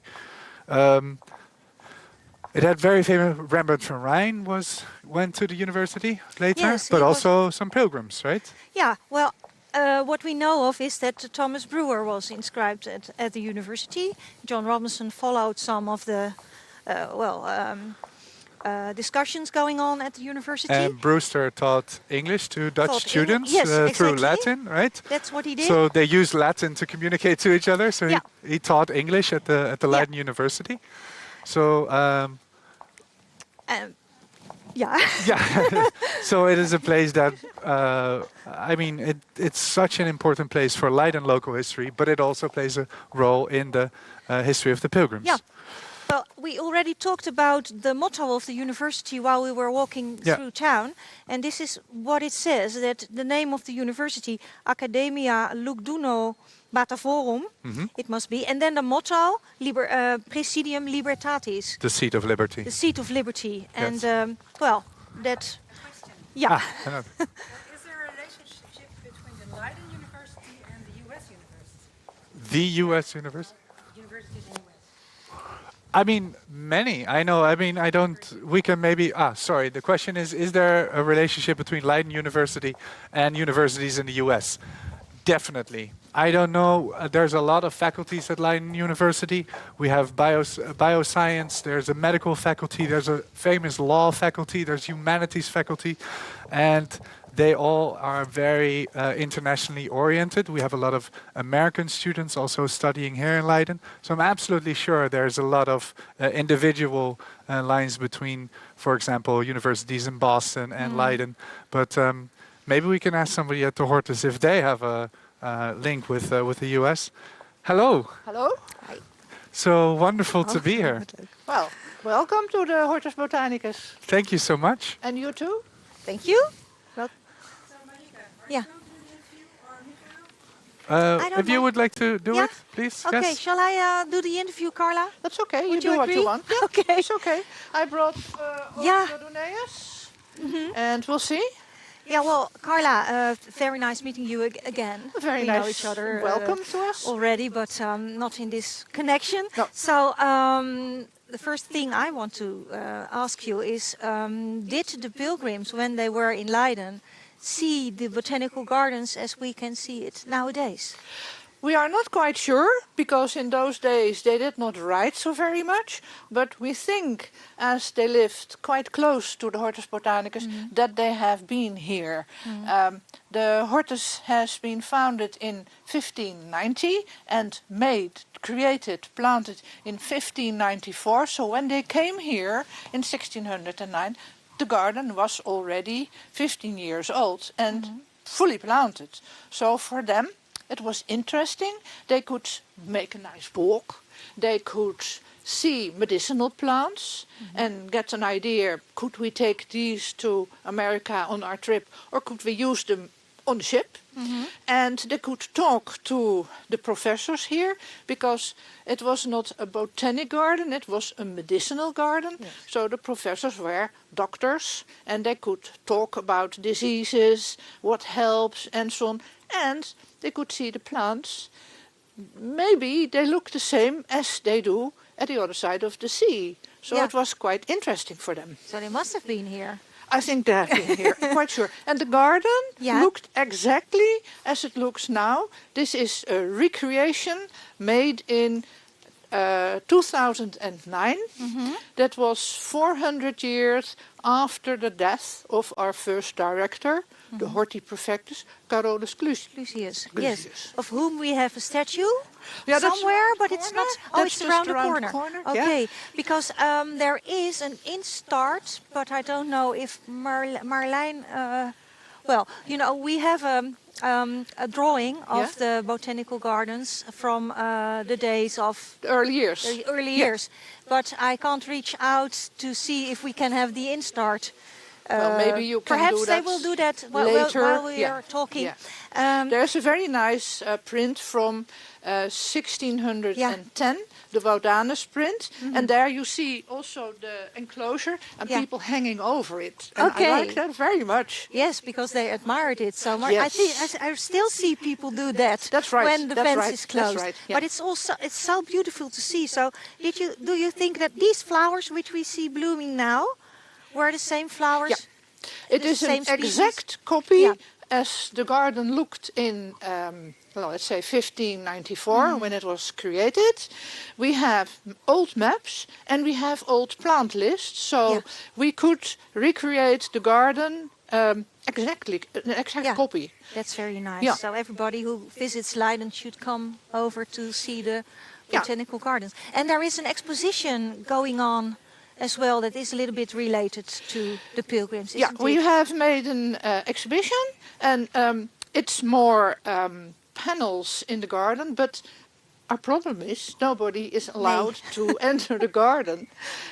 But the panels are already standing there, and we hope to open the 1st of June, like all the other Dutch museums, so people can see it.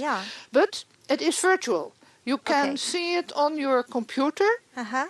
It's real simple, and it is about the pilgrims. And I have some booklets there.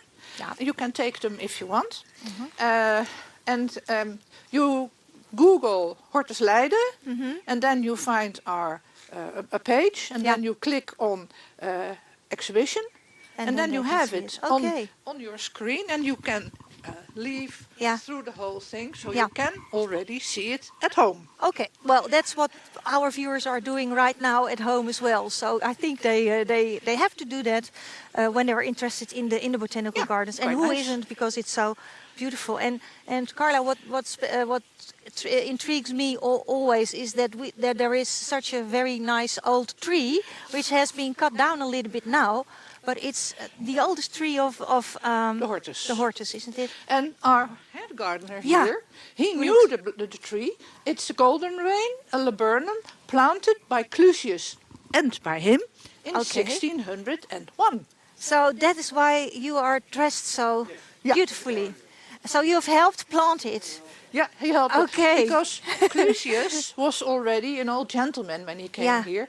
He came here in October 1593, 67 years old. So what? Retiring. He started a new career and wrote books also when he was in Leiden. So he was too old to dig a garden, and he was a gentleman from lower nobility in the northern part of France, and a gentleman is not going on his knees for a plant. Okay. So he had a gardener.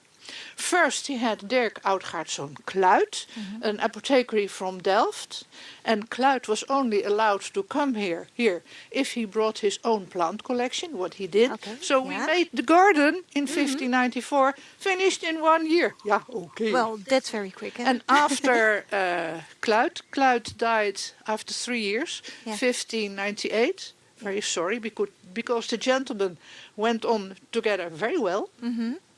Kluit died, and then we got him as our gardener. So you see. So everything worked out fine. Yeah.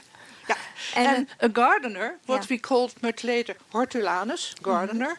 So he is my old predecessor. Aha. I was the hortulanus, last century. Yeah, and so he's for my a long grandfather. time. Aha. So there is a relation. We didn't know that. And you are a little bit related to Carolus Clusius as well, of course, huh? Nee. No, not really, but I mean, well. A little bit, yes. Yeah, a little bit. Can you tell us something about the tulip? Because always everybody wants to know about the tulip, and everybody thinks that the tulip comes from Amsterdam.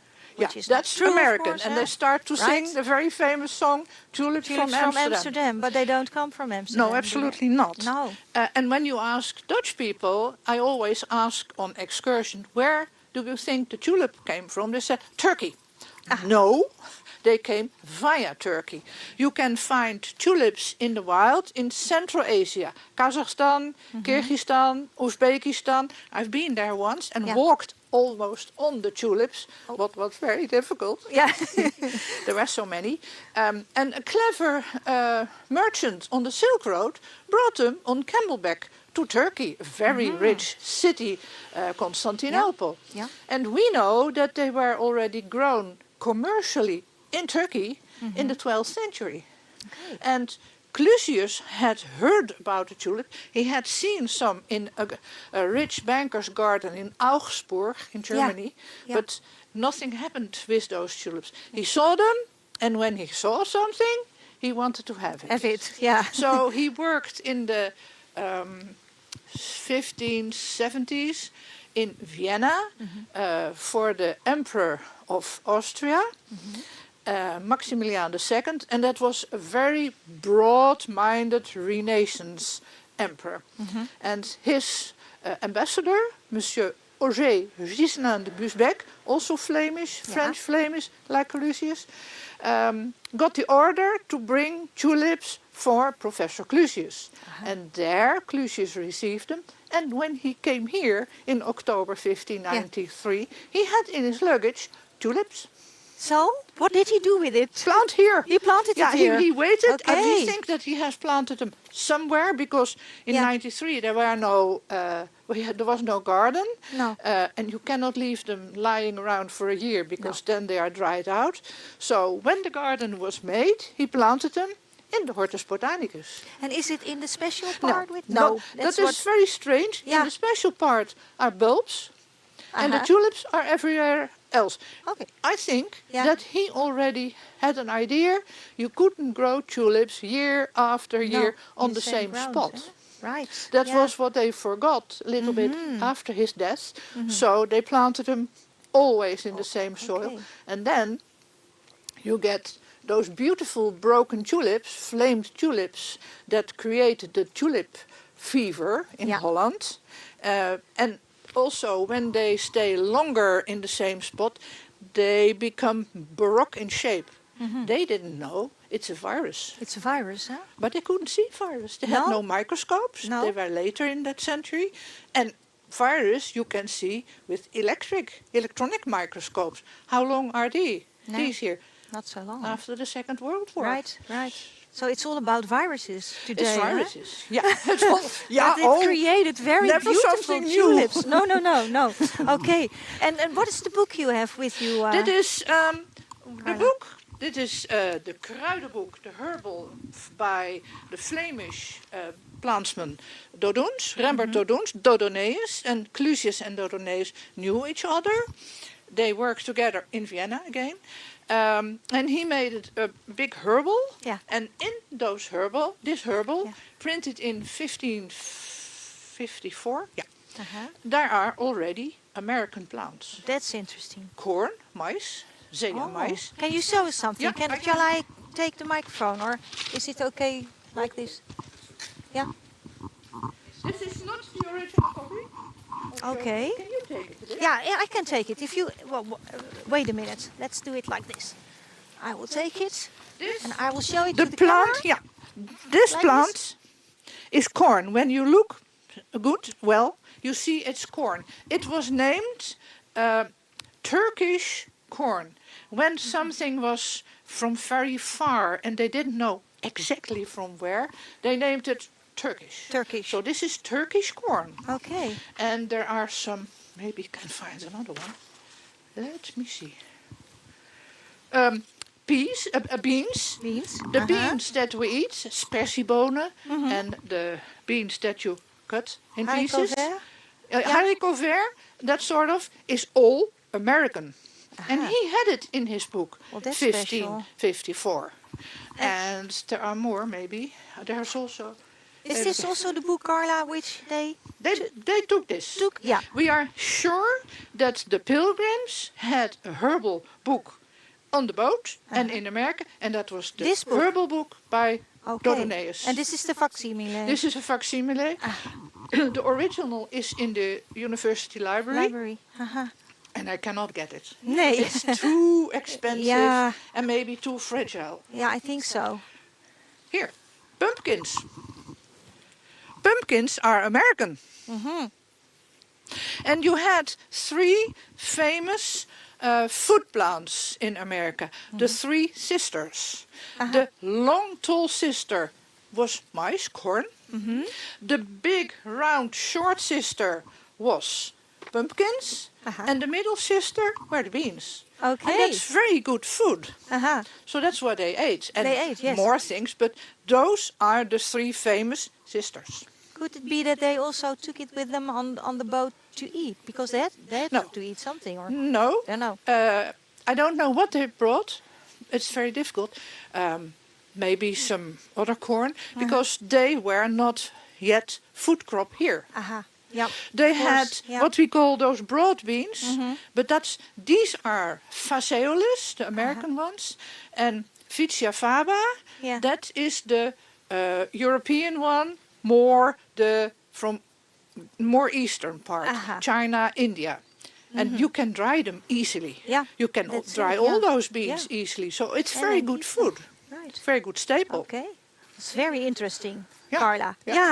So thank you for bringing this book. Well, is there anything else you want to tell the viewers about the botanical gardens? The most beautiful place in Leiden. Well, I can agree, because well, that's what we see today with the beautiful sunshine. Okay. Well, it was originally intended to be a medicinal garden, but Clusius was a plant collector. So we know that after a few years, only 25% of the plants are real medicinal plants, and the rest were new introductions from all parts of the world. The tulip, the peony, some of the roses, the irises that you can see there. So all kind of things. But still medicinal plants. Digitalis, it's poisonous. But when you know how to use it, it's heart medicine, is still used. So that sort of thing. Okay, and it was public. I mean, everybody could come, not only students, but it has always been open. Well, that's good. It was what they called a public garden. That's not meant that it was open for the public. It was paid by public money, taxes. Okay. Because we were a university botanic garden paid by the government. Okay, good. Thank you so much. We have a question from the audience. Until when is the exposition here at see? As far as I know, until the end of October. So we hope still to get many visitors. But we are restricted in the amount of visitors we can have every day. So how it will go, we have no idea. They will talk about it next Monday. But we hope that we will be open a long time. We have books for the public, and you can take some if you want. Okay. And people are welcome, we hope. But they have to read our website. Okay. Like I said, you Google Hortus Leiden, and then you can see we are open. Okay, so everybody, let's go to the Botanical Garden. Yeah, when not we are too many. Open again, not too many. And you have to order tickets by email or whatever. Yeah, they can read it all on the website. They I can think. read it Okay. later, all on the website. Well, Carla, thank you so much for having us here and for this very nice interview. And thank you. We hope It was to see you great again fun to talk to you. Thank you very much. To tell people about the most beautiful garden in Leiden. Right, in the world. Huh? No. Okay, and thank you so much. Okay. Gardener. Okay. Thank you so much. You. Bye-bye. Bye-bye.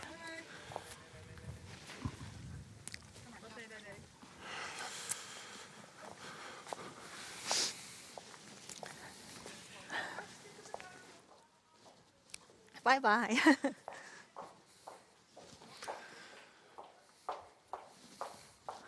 So after this wonderful intermezzo, garden intermezzo, back in the street, I think we had a viewer's question in the meantime about the university. They ask, are there any other pilgrims that went to university? As far as I know, Really that was not the case, right? I mean, it was a theology faculty where John Robinson, he was taking place, he partook in the Arminian debate, so that would have a academic aspect to it. And then Thomas Brewer, of course. Right. And then Brewster taught English to Dutch students through Latin. But any of the other pilgrims, I don't know if they went to. I don't think so. Most of the pilgrims didn't belong to that class. Elite class. They worked in the cloth and industry. Weavers and cloth industry. So perhaps, I don't know if Suzanne knows more about it, perhaps can answer this question. I think it's safe to say that we know that they were not. I mean, and this is maybe, especially this place in Leiden, you see the difference between kind of the class difference, right? Yeah. Is this is the Nonnensteeg. Okay. This is a place where some of the pilgrims also lived. So not at the Rapenburg, because the Rapenburg, this canal, is of course the most beautiful canal, in the world, I always like to say, but in Leiden. And you can see these houses, they belonged to regents, to professors, to printers. Exactly. So really... so the rich, upper-class people, they lived on the canal. I heard that even in the Golden Age, this was already considered in travel guides in the 17th century. They already written that this was the most beautiful canal of Europe. Yeah. And then in these little streets, in the side streets, this is where the workers of the town lived, as is including the the Bloksteeg, pilgrims. of course, where we have been before. Exactly, It's also a side street from the Rapenburg. And still these houses, these are the most expensive houses in Leiden, with nice gardens and not all so nice as the botanical gardens, but many of them have nice gardens. No, these are the houses where still until this day, this is where the famous Leiden people live, right? Where and the professors and live, exactly. So that really didn't change that much. No, but this canal already dates from the 14th century. I mean, this is really a very old part of town. Yeah. And okay. yeah. We will pick it up after. There is Theo. We'll meet Theo, and he's going to tell us about this place, why we are also reconstructing digitally this place. Okay. And we'll catch up again. and then walk to the gardens again. Theo. Hi, Michael. Great of you to join us. A little mishap, but there you are. Such a coincidence. I meet you here on the street. Yeah, I'm always. just walking around here. For the viewers, does it look like we know each other? Yes, we both studied here in Leiden. Haven't seen each other for 12 years, and then all of a sudden, there we are. Yes, if only that would be true. Why are we here? Why are we on this place? Are we standing in the right place? You look worried. Yes? No, okay. Why are we standing in this place? Probably because you asked me to, to be standing here. No. I'm the director of a foundation. And what we basically do is we build 5D time machines. That means that we make, with virtual reality, we build a surrounding, and you can look around with your mobile telephone or online, and you can actually see what a place looked like in the past. So we build it in highly realistic and virtual reality. You can look around and you can see all the places and you can see all the buildings, and then you can tick and tip on things, and you can get information about the people that used to live here, the buildings that are standing here, the events that happened here. So when the entire story of the Pilgrims came along, we figured how great would it be to build a time machine that you can actually go back in time and see what they saw in 1620. Exactly. 400 years ago. 400 years ago. And two of those places we've already seen. Ariella showed us the first place, the church, Onze Lieve Vrouwekerk. Yeah. And then later the Broadway of Leiden, Breestraat. Why is this such an important place for you to also digitally reconstruct? Because, well, what you often need to do when you think, okay, what would I want to show is a place that has stories, that bear stories in it. So this is the great thing about heritage, that you walk around in a spot and you see and you look and you think, wow, what would have happened here? And the funny thing is, even though we're standing in a very old city and it's an amazing evening and it looks all fantastic, it actually looked very different in 1620, because fronts change, buildings change, fashions change. But in 1620, right at the other side of the canal, there was the so-called Church of the Bagwins. Now, the Bagwins is an old semi-monastic order of women that were living in communities, and they obviously were Catholic. And this goes back to the 14th, 15th century. And they were living there. And when the city became Protestant, all the buildings were seized, and the church became the church that was standing there became a university building.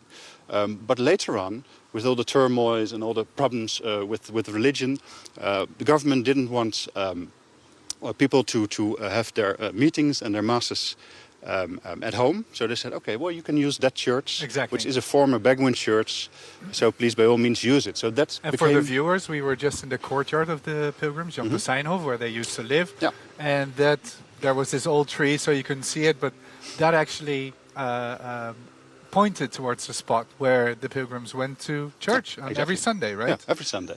And the fun part is that still nowadays it's a university building. And this is one of the great examples that you need to know what you're looking at. So when you look at the current building, this is where the council of the university resides. Yes. And it's a 19th century building, or an early 20th century building. But behind, the church is still there. So if you would walk around the building, you could actually see the choir of the church. Yeah. So how great is it to actually stand here and look around in the past and see what it looked like? Exactly. So you stand here, you see how it looks now, obviously, and then you have this app, this thing that you're building, and you hold it up and you can literally see the change in front of your eyes, how it would have looked if you were standing here 400 years ago. Exactly. I think we have a Marlijn, can you roll some?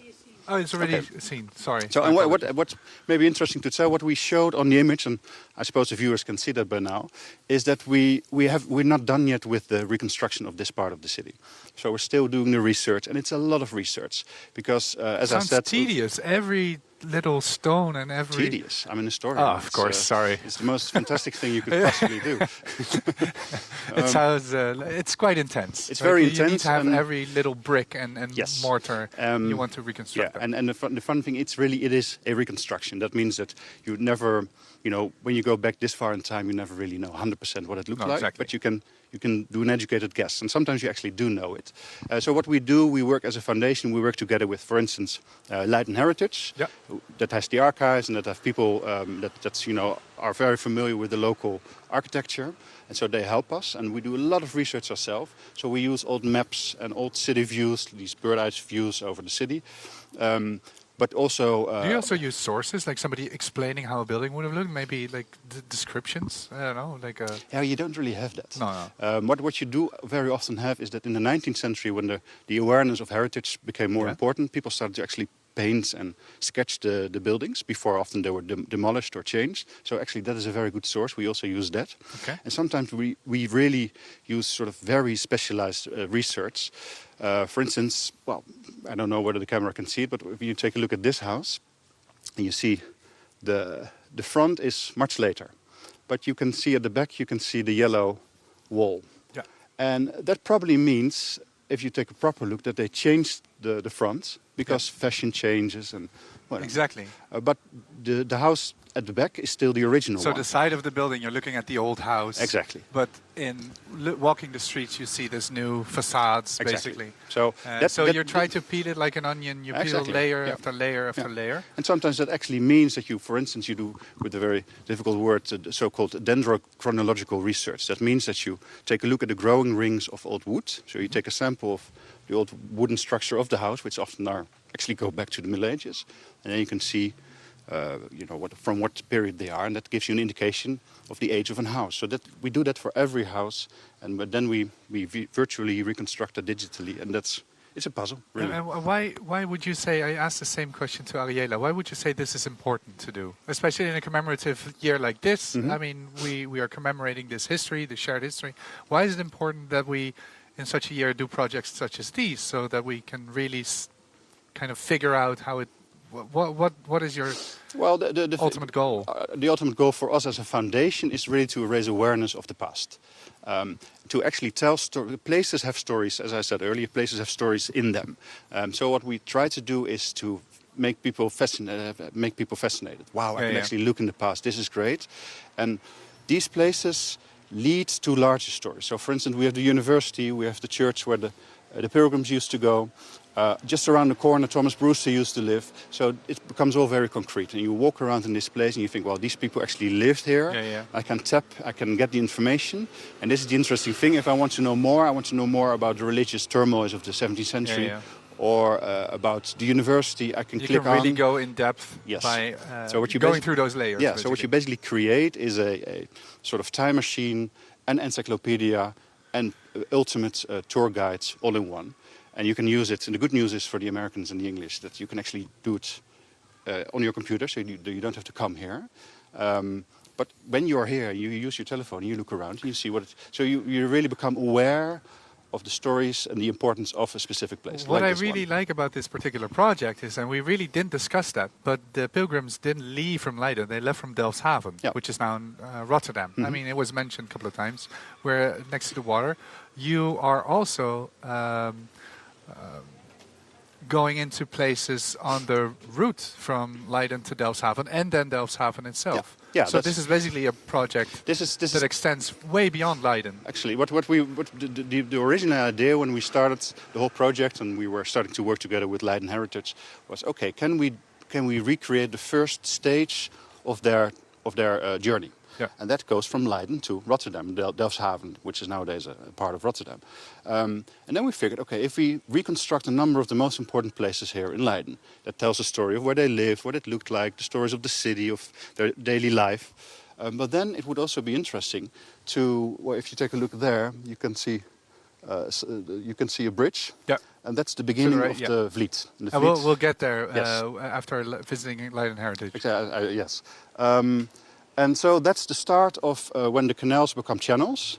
And from here they go all the way directly to Rotterdam. So what we've done, we're going to build a sort of time machine. So on several spots in the countryside, outside of the city walls of Leiden, or you come by the Hague, and you can see the city. You can see all the buildings of where the Estates General and the States of Holland used to gather.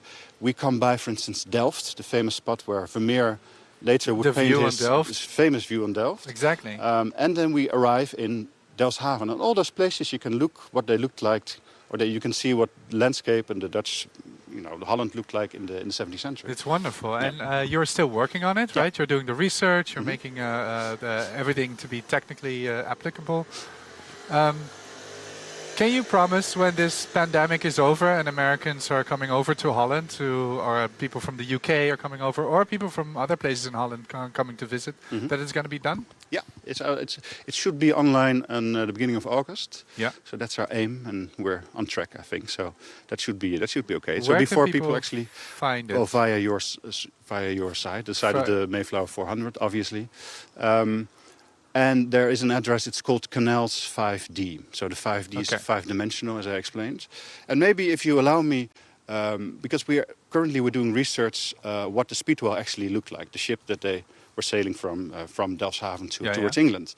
And there are many pictures of it, but the pictures are all incorrect or 19th century. So we actually don't really know what it looked like. So we've done some research. Like the one we saw, the painting by Willards in the Lakenhal Museum. Yeah. There's the speedwells on it, but it's a romanticized image, of course. Yeah, probably. So we're not entirely... So we think there are many ship types, and we think it's a so-called Pinas, which is a 16th century shipping type. But if there's any information or people know more about it or have done research what shipping type it was, we would love to know that. Ah, okay, Why? cool. Because we're going to reconstruct also Delfshaven, so you can look around. And we want in the harbor. We want people to show all the ships that were lying there. So not only the fisher boats or the ferries that you can find, but also the speedwell itself, waiting for them to leave. So for any maritime specialists out there watching, if you have any information about the whereabouts or how the speedwell looked, please get in touch with Theo. No, but really, we are absolutely certain that there's a lot of people watching from historical, genealogical societies. If you have any information that could help us, please reach out to us. Yeah. Question. There's a question. So when will the digital reconstruction be ready for use remotely? When will the digital reconstruction be ready for use remotely? In the beginning of August. The beginning of well. August. Yeah. Yes. So yes. Yeah. So this is the great thing about being a digital platform. You don't actually have to come here, and you can still enjoy the past. You can actually use this time machine. Exactly. So you can sit in the comfort of your own home in either Colorado or in London or wherever you are, and just go and see and visit basically these places. Which must be a bit of an absurd experience, I suppose. You're in Colorado, and all of a sudden you're maybe 17th century Leiden. You would like to know that with all the streams all together, there's now 30,000 people watching. So that's also quite absurd. People we could have never hosted in this tiny city. It's good you're only telling me now, otherwise I would have become very nervous. Yeah. Theo, thank you so much for this wonderful information. Marlijn, I think it'll be good we walk on, but I think it'll be good if we place some links also, right? So people can go and visit all the places we've been, the Latin American Pilgrim Museum, Theo's project. So on our Facebook, we'll post a few links. Thank you so much. See you later. Yes, so the core stream we're having is the Mayflower 400 NL Facebook. That's the Facebook of Leiden Marketing. There's many other places at the moment that are streaming this broadcast, this tour at the moment. But this is the core one, so if you have any questions, please ask them there. If you ask them in any other of the hundreds of Facebook groups, we won't be able to see it. So please go to the Facebook stream of Mayflower 400 NL and put your question there. Yeah, and ask them now, so we can answer them. Because I think we have about half an hour left in our tour for those of you who are still clinging to the screen and maybe want to have a cup of tea or something. Marieke, we're exiting the Rapenburg, the place where the famous and rich people used to live and still live. where are we now? Just one thing I just wanted please. to tell about Rapenburg, because I didn't tell that before, but it's perhaps nice for people to know that there is a big relationship, has always been a relationship between the House of Orange, starting with William of Orange, who gave us the university, and the university. So all the members of the House of Royal, the royal family who studied in Leiden. So our king of today, Willem-Alexander, also studied in Leiden. Yes, he lived there. Yeah, right. Yeah, we were sending you. Totally forgot about that. That was just something. It's like fun. To know. You could have seen his student apartment. Exactly.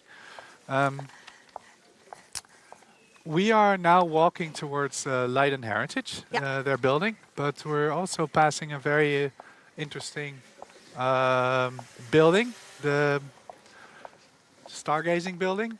Stargazing building, that sounds nice. Right? Star Wars building. Going to do stargazing. We're going to do stargazing. Yeah. Put up some new buildings. But now, can you tell us a bit about this area where we are now? Well, it's not the most beautiful street now. I mean, a lot of really modern houses, a lot of student housing. That's, of course, typical for Leiden as well. Leiden of today and Leiden of, all the other years before, that we are a students' town. So we have a lot of students' houses, and that might be old houses, but also very new ones. Well, new ones. The Sterrenwacht. The observatory. The observatory. Sorry, I love the word stargazing. Also, I forgot the word observatory. We are there, finally. The observatory is part of, not part of the Botanical Gardens, but if you visit the Botanical Gardens, you can walk through the Botanical Gardens, and then you will end up at Sterrenwacht. Yeah. And we are at the point almost from which we can see the Sterrenwacht. Sterrenwacht is a very old one, dating from 1633. Yeah. Belongs to the university, of course, and is still in use. It has some of the very old observatory cupolas, which sometimes are open during special occasions. Yes. I mean, they are part of Monuments Day, which we have, of course, once a year in Leiden, when all the monuments are open, and also the observatory takes part in that. And the Single Park, right? Marlijn reminds us of the Single Park, because the Single Park is the park surrounding Leiden, alongside the Single, and the Sterrenwacht is part of the Single Park, so people can just walk around Leiden.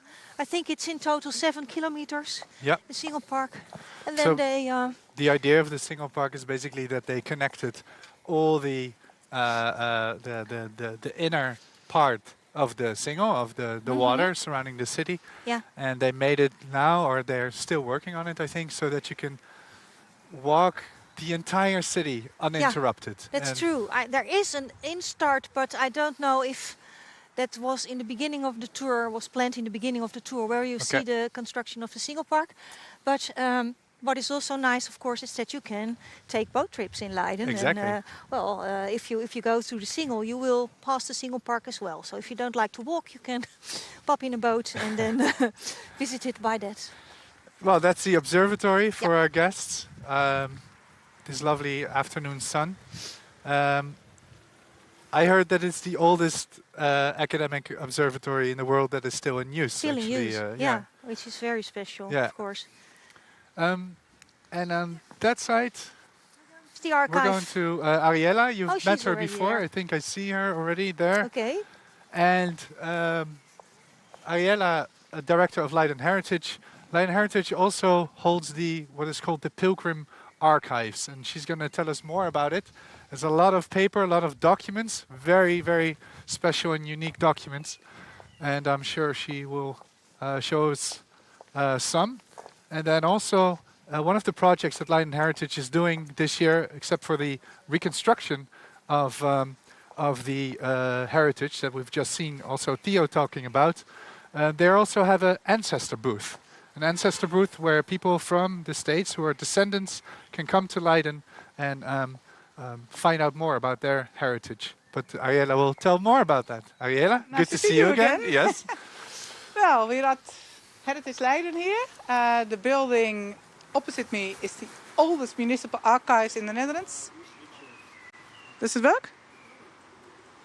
And normally we should show everybody what's in the vaults, because that's what we are going to show people who visit here for the Pilgrim Year. So they documents. The documents, so they can hold the documents of their ancestors inside the vaults. That will happen. We open again on the 2nd of June.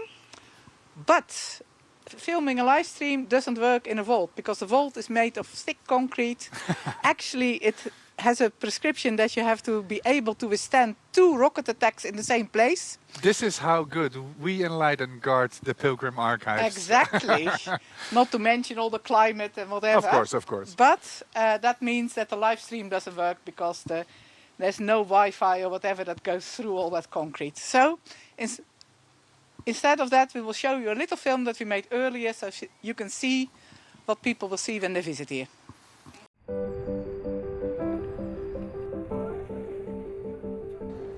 Welcome to Heritage Leiden. I'm Arielle Natief, the director. Let us show you around. At the very location where the Pilgrims left Leiden for their new homes in America, Heritage Leiden is situated. This building, which is well over a century old, houses kilometers of archives, amongst which those of the city and churches of Leiden. In these archives, the Pilgrims left their traces. You can visit the ancestor booth during the building's opening hours. Here you can browse through books, watch short movies, and explore our digitized collection on the Pilgrims.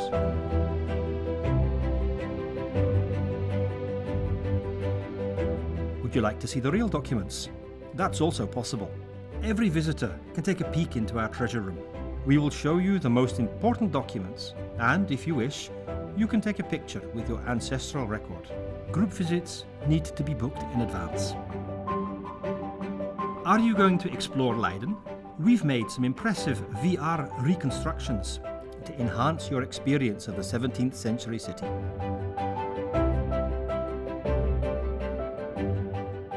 Even at home, you can browse through our archives. You can find all of the documents we have on the Pilgrims in our database, Pilgrim Documents Online. Do you wish to know more about what we have to offer, like talks and group visits? You can find all the information you need on our website.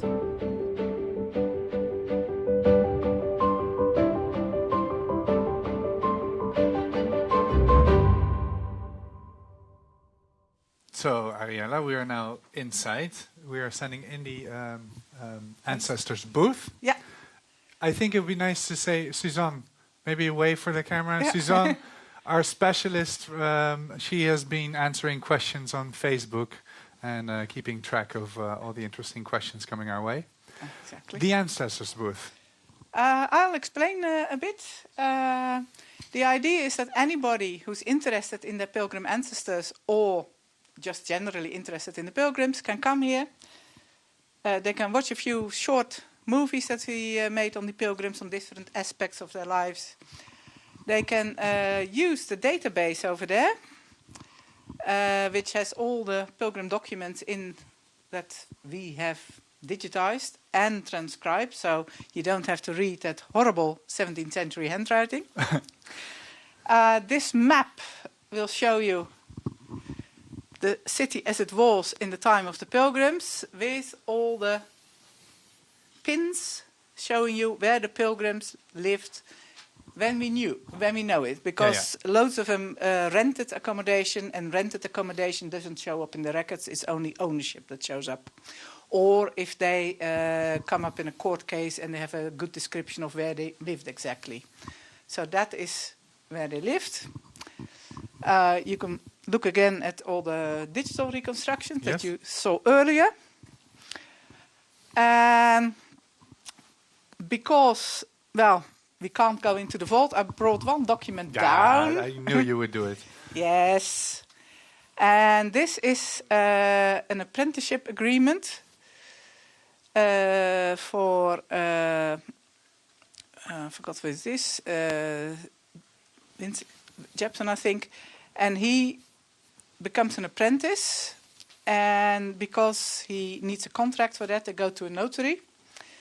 They make up a whole long contract. You see a page and a half of conditions, and they have witnesses sign it. And it says specifically in the contract that they had these witnesses because they spoke good Dutch. Ah, look. Because not all the pilgrims spoke good Dutch yet. And one of those witnesses is Thomas Blossom. And he, if you look over here, is the ancestor of both the Bushes and Obama.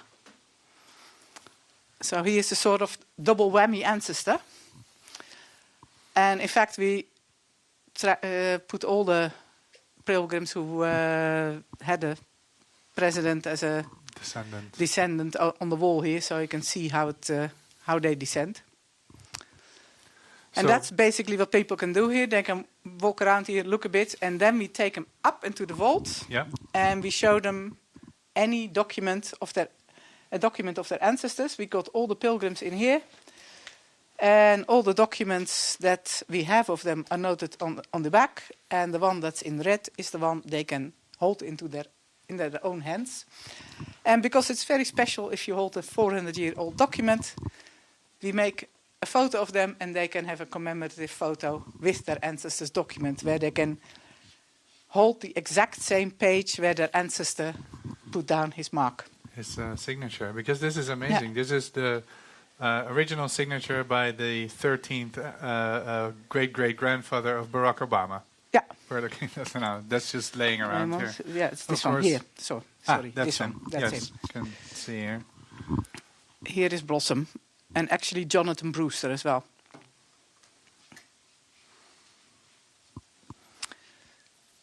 So that's what people can do here. And as I said, we open again from the 2nd of June. We don't expect many people to come over from America just yet, but they can see the same documents next year. We'll keep them for the next few centuries. Exactly. We'll make sure that this booth will be there once international travel can come again. Thank you so much. I think we go outside because we are in a very special place here. Yes, we are. Was that a coincidence? That is a coincidence. Right? This was actually an archive was built here because this used to be the city walls. Yeah. And in the 19th century, they didn't need the walls anymore. So they took down the walls, and they had all this territory that belonged to the city but wasn't built on. So when they needed to build an archive, which is a city this is a good place because they had a space. Yeah, exactly.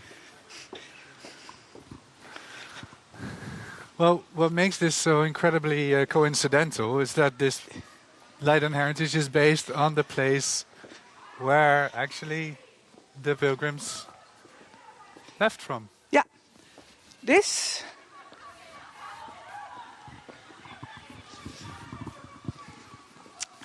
is the Fleet River, and that goes all the way to Delft. And in the 17th century, if you want to travel, you take a boat pulled by horses called a trekschuit. They embarked here, went through there, went all the way to Delfshaven, where they spent a few hours being pilgrims going to church, and then they went on a bigger ship to England. And so basically this is the exact place where they lived, which also means that we put a little monument here. The mayor unveiled it in the 90s, and this is all the names of the pilgrims. Of the Leiden pilgrims. The Leiden pilgrims who left for America. The statue itself is made by Gert van der Woude, and it symbolizes the step from the old world into the new. And as you see the dates here, it says 1620, 1647. Yes, why is that? The first few pilgrims actually left in 1620, but they didn't leave all at once. So the last Leiden pilgrim to go to America finally left in 1647. I also understood that some of the plants that are now being planted are quite special, right? It's a collaboration with the Friends of the Single Park and the Academic Gardens, the Hortus? Yes. What happens here is, because this is such a special place, and because they want to make all the defensive works into one big park, we decided that our part of the park had to have something to do with the Pilgrims. So the Friends of the Single Park planted this as a 17th century garden. The fences are the same as in New Plymouth. They planted American plants and Dutch plants.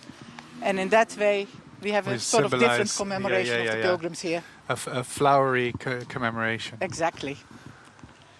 I think this wraps it up, right? Thank you. I think with the end of the Pilgrims' time in Leiden, we've also reached. Is that my camera?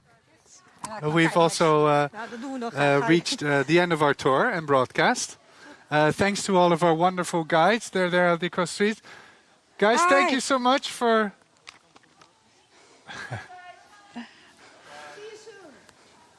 Thanks a lot to the crew, everybody that helped us today, and thanks to our sponsors and partners, of course, and of course, thanks to our audience, people in Netherlands, people in UK, in US. It's absolutely been great to have you here, to have this collective effort in these times of isolation. Don't go just yet, because we want to leave you with something very special. I already said it in the Peters Church. We have a wonderful piece of art for you.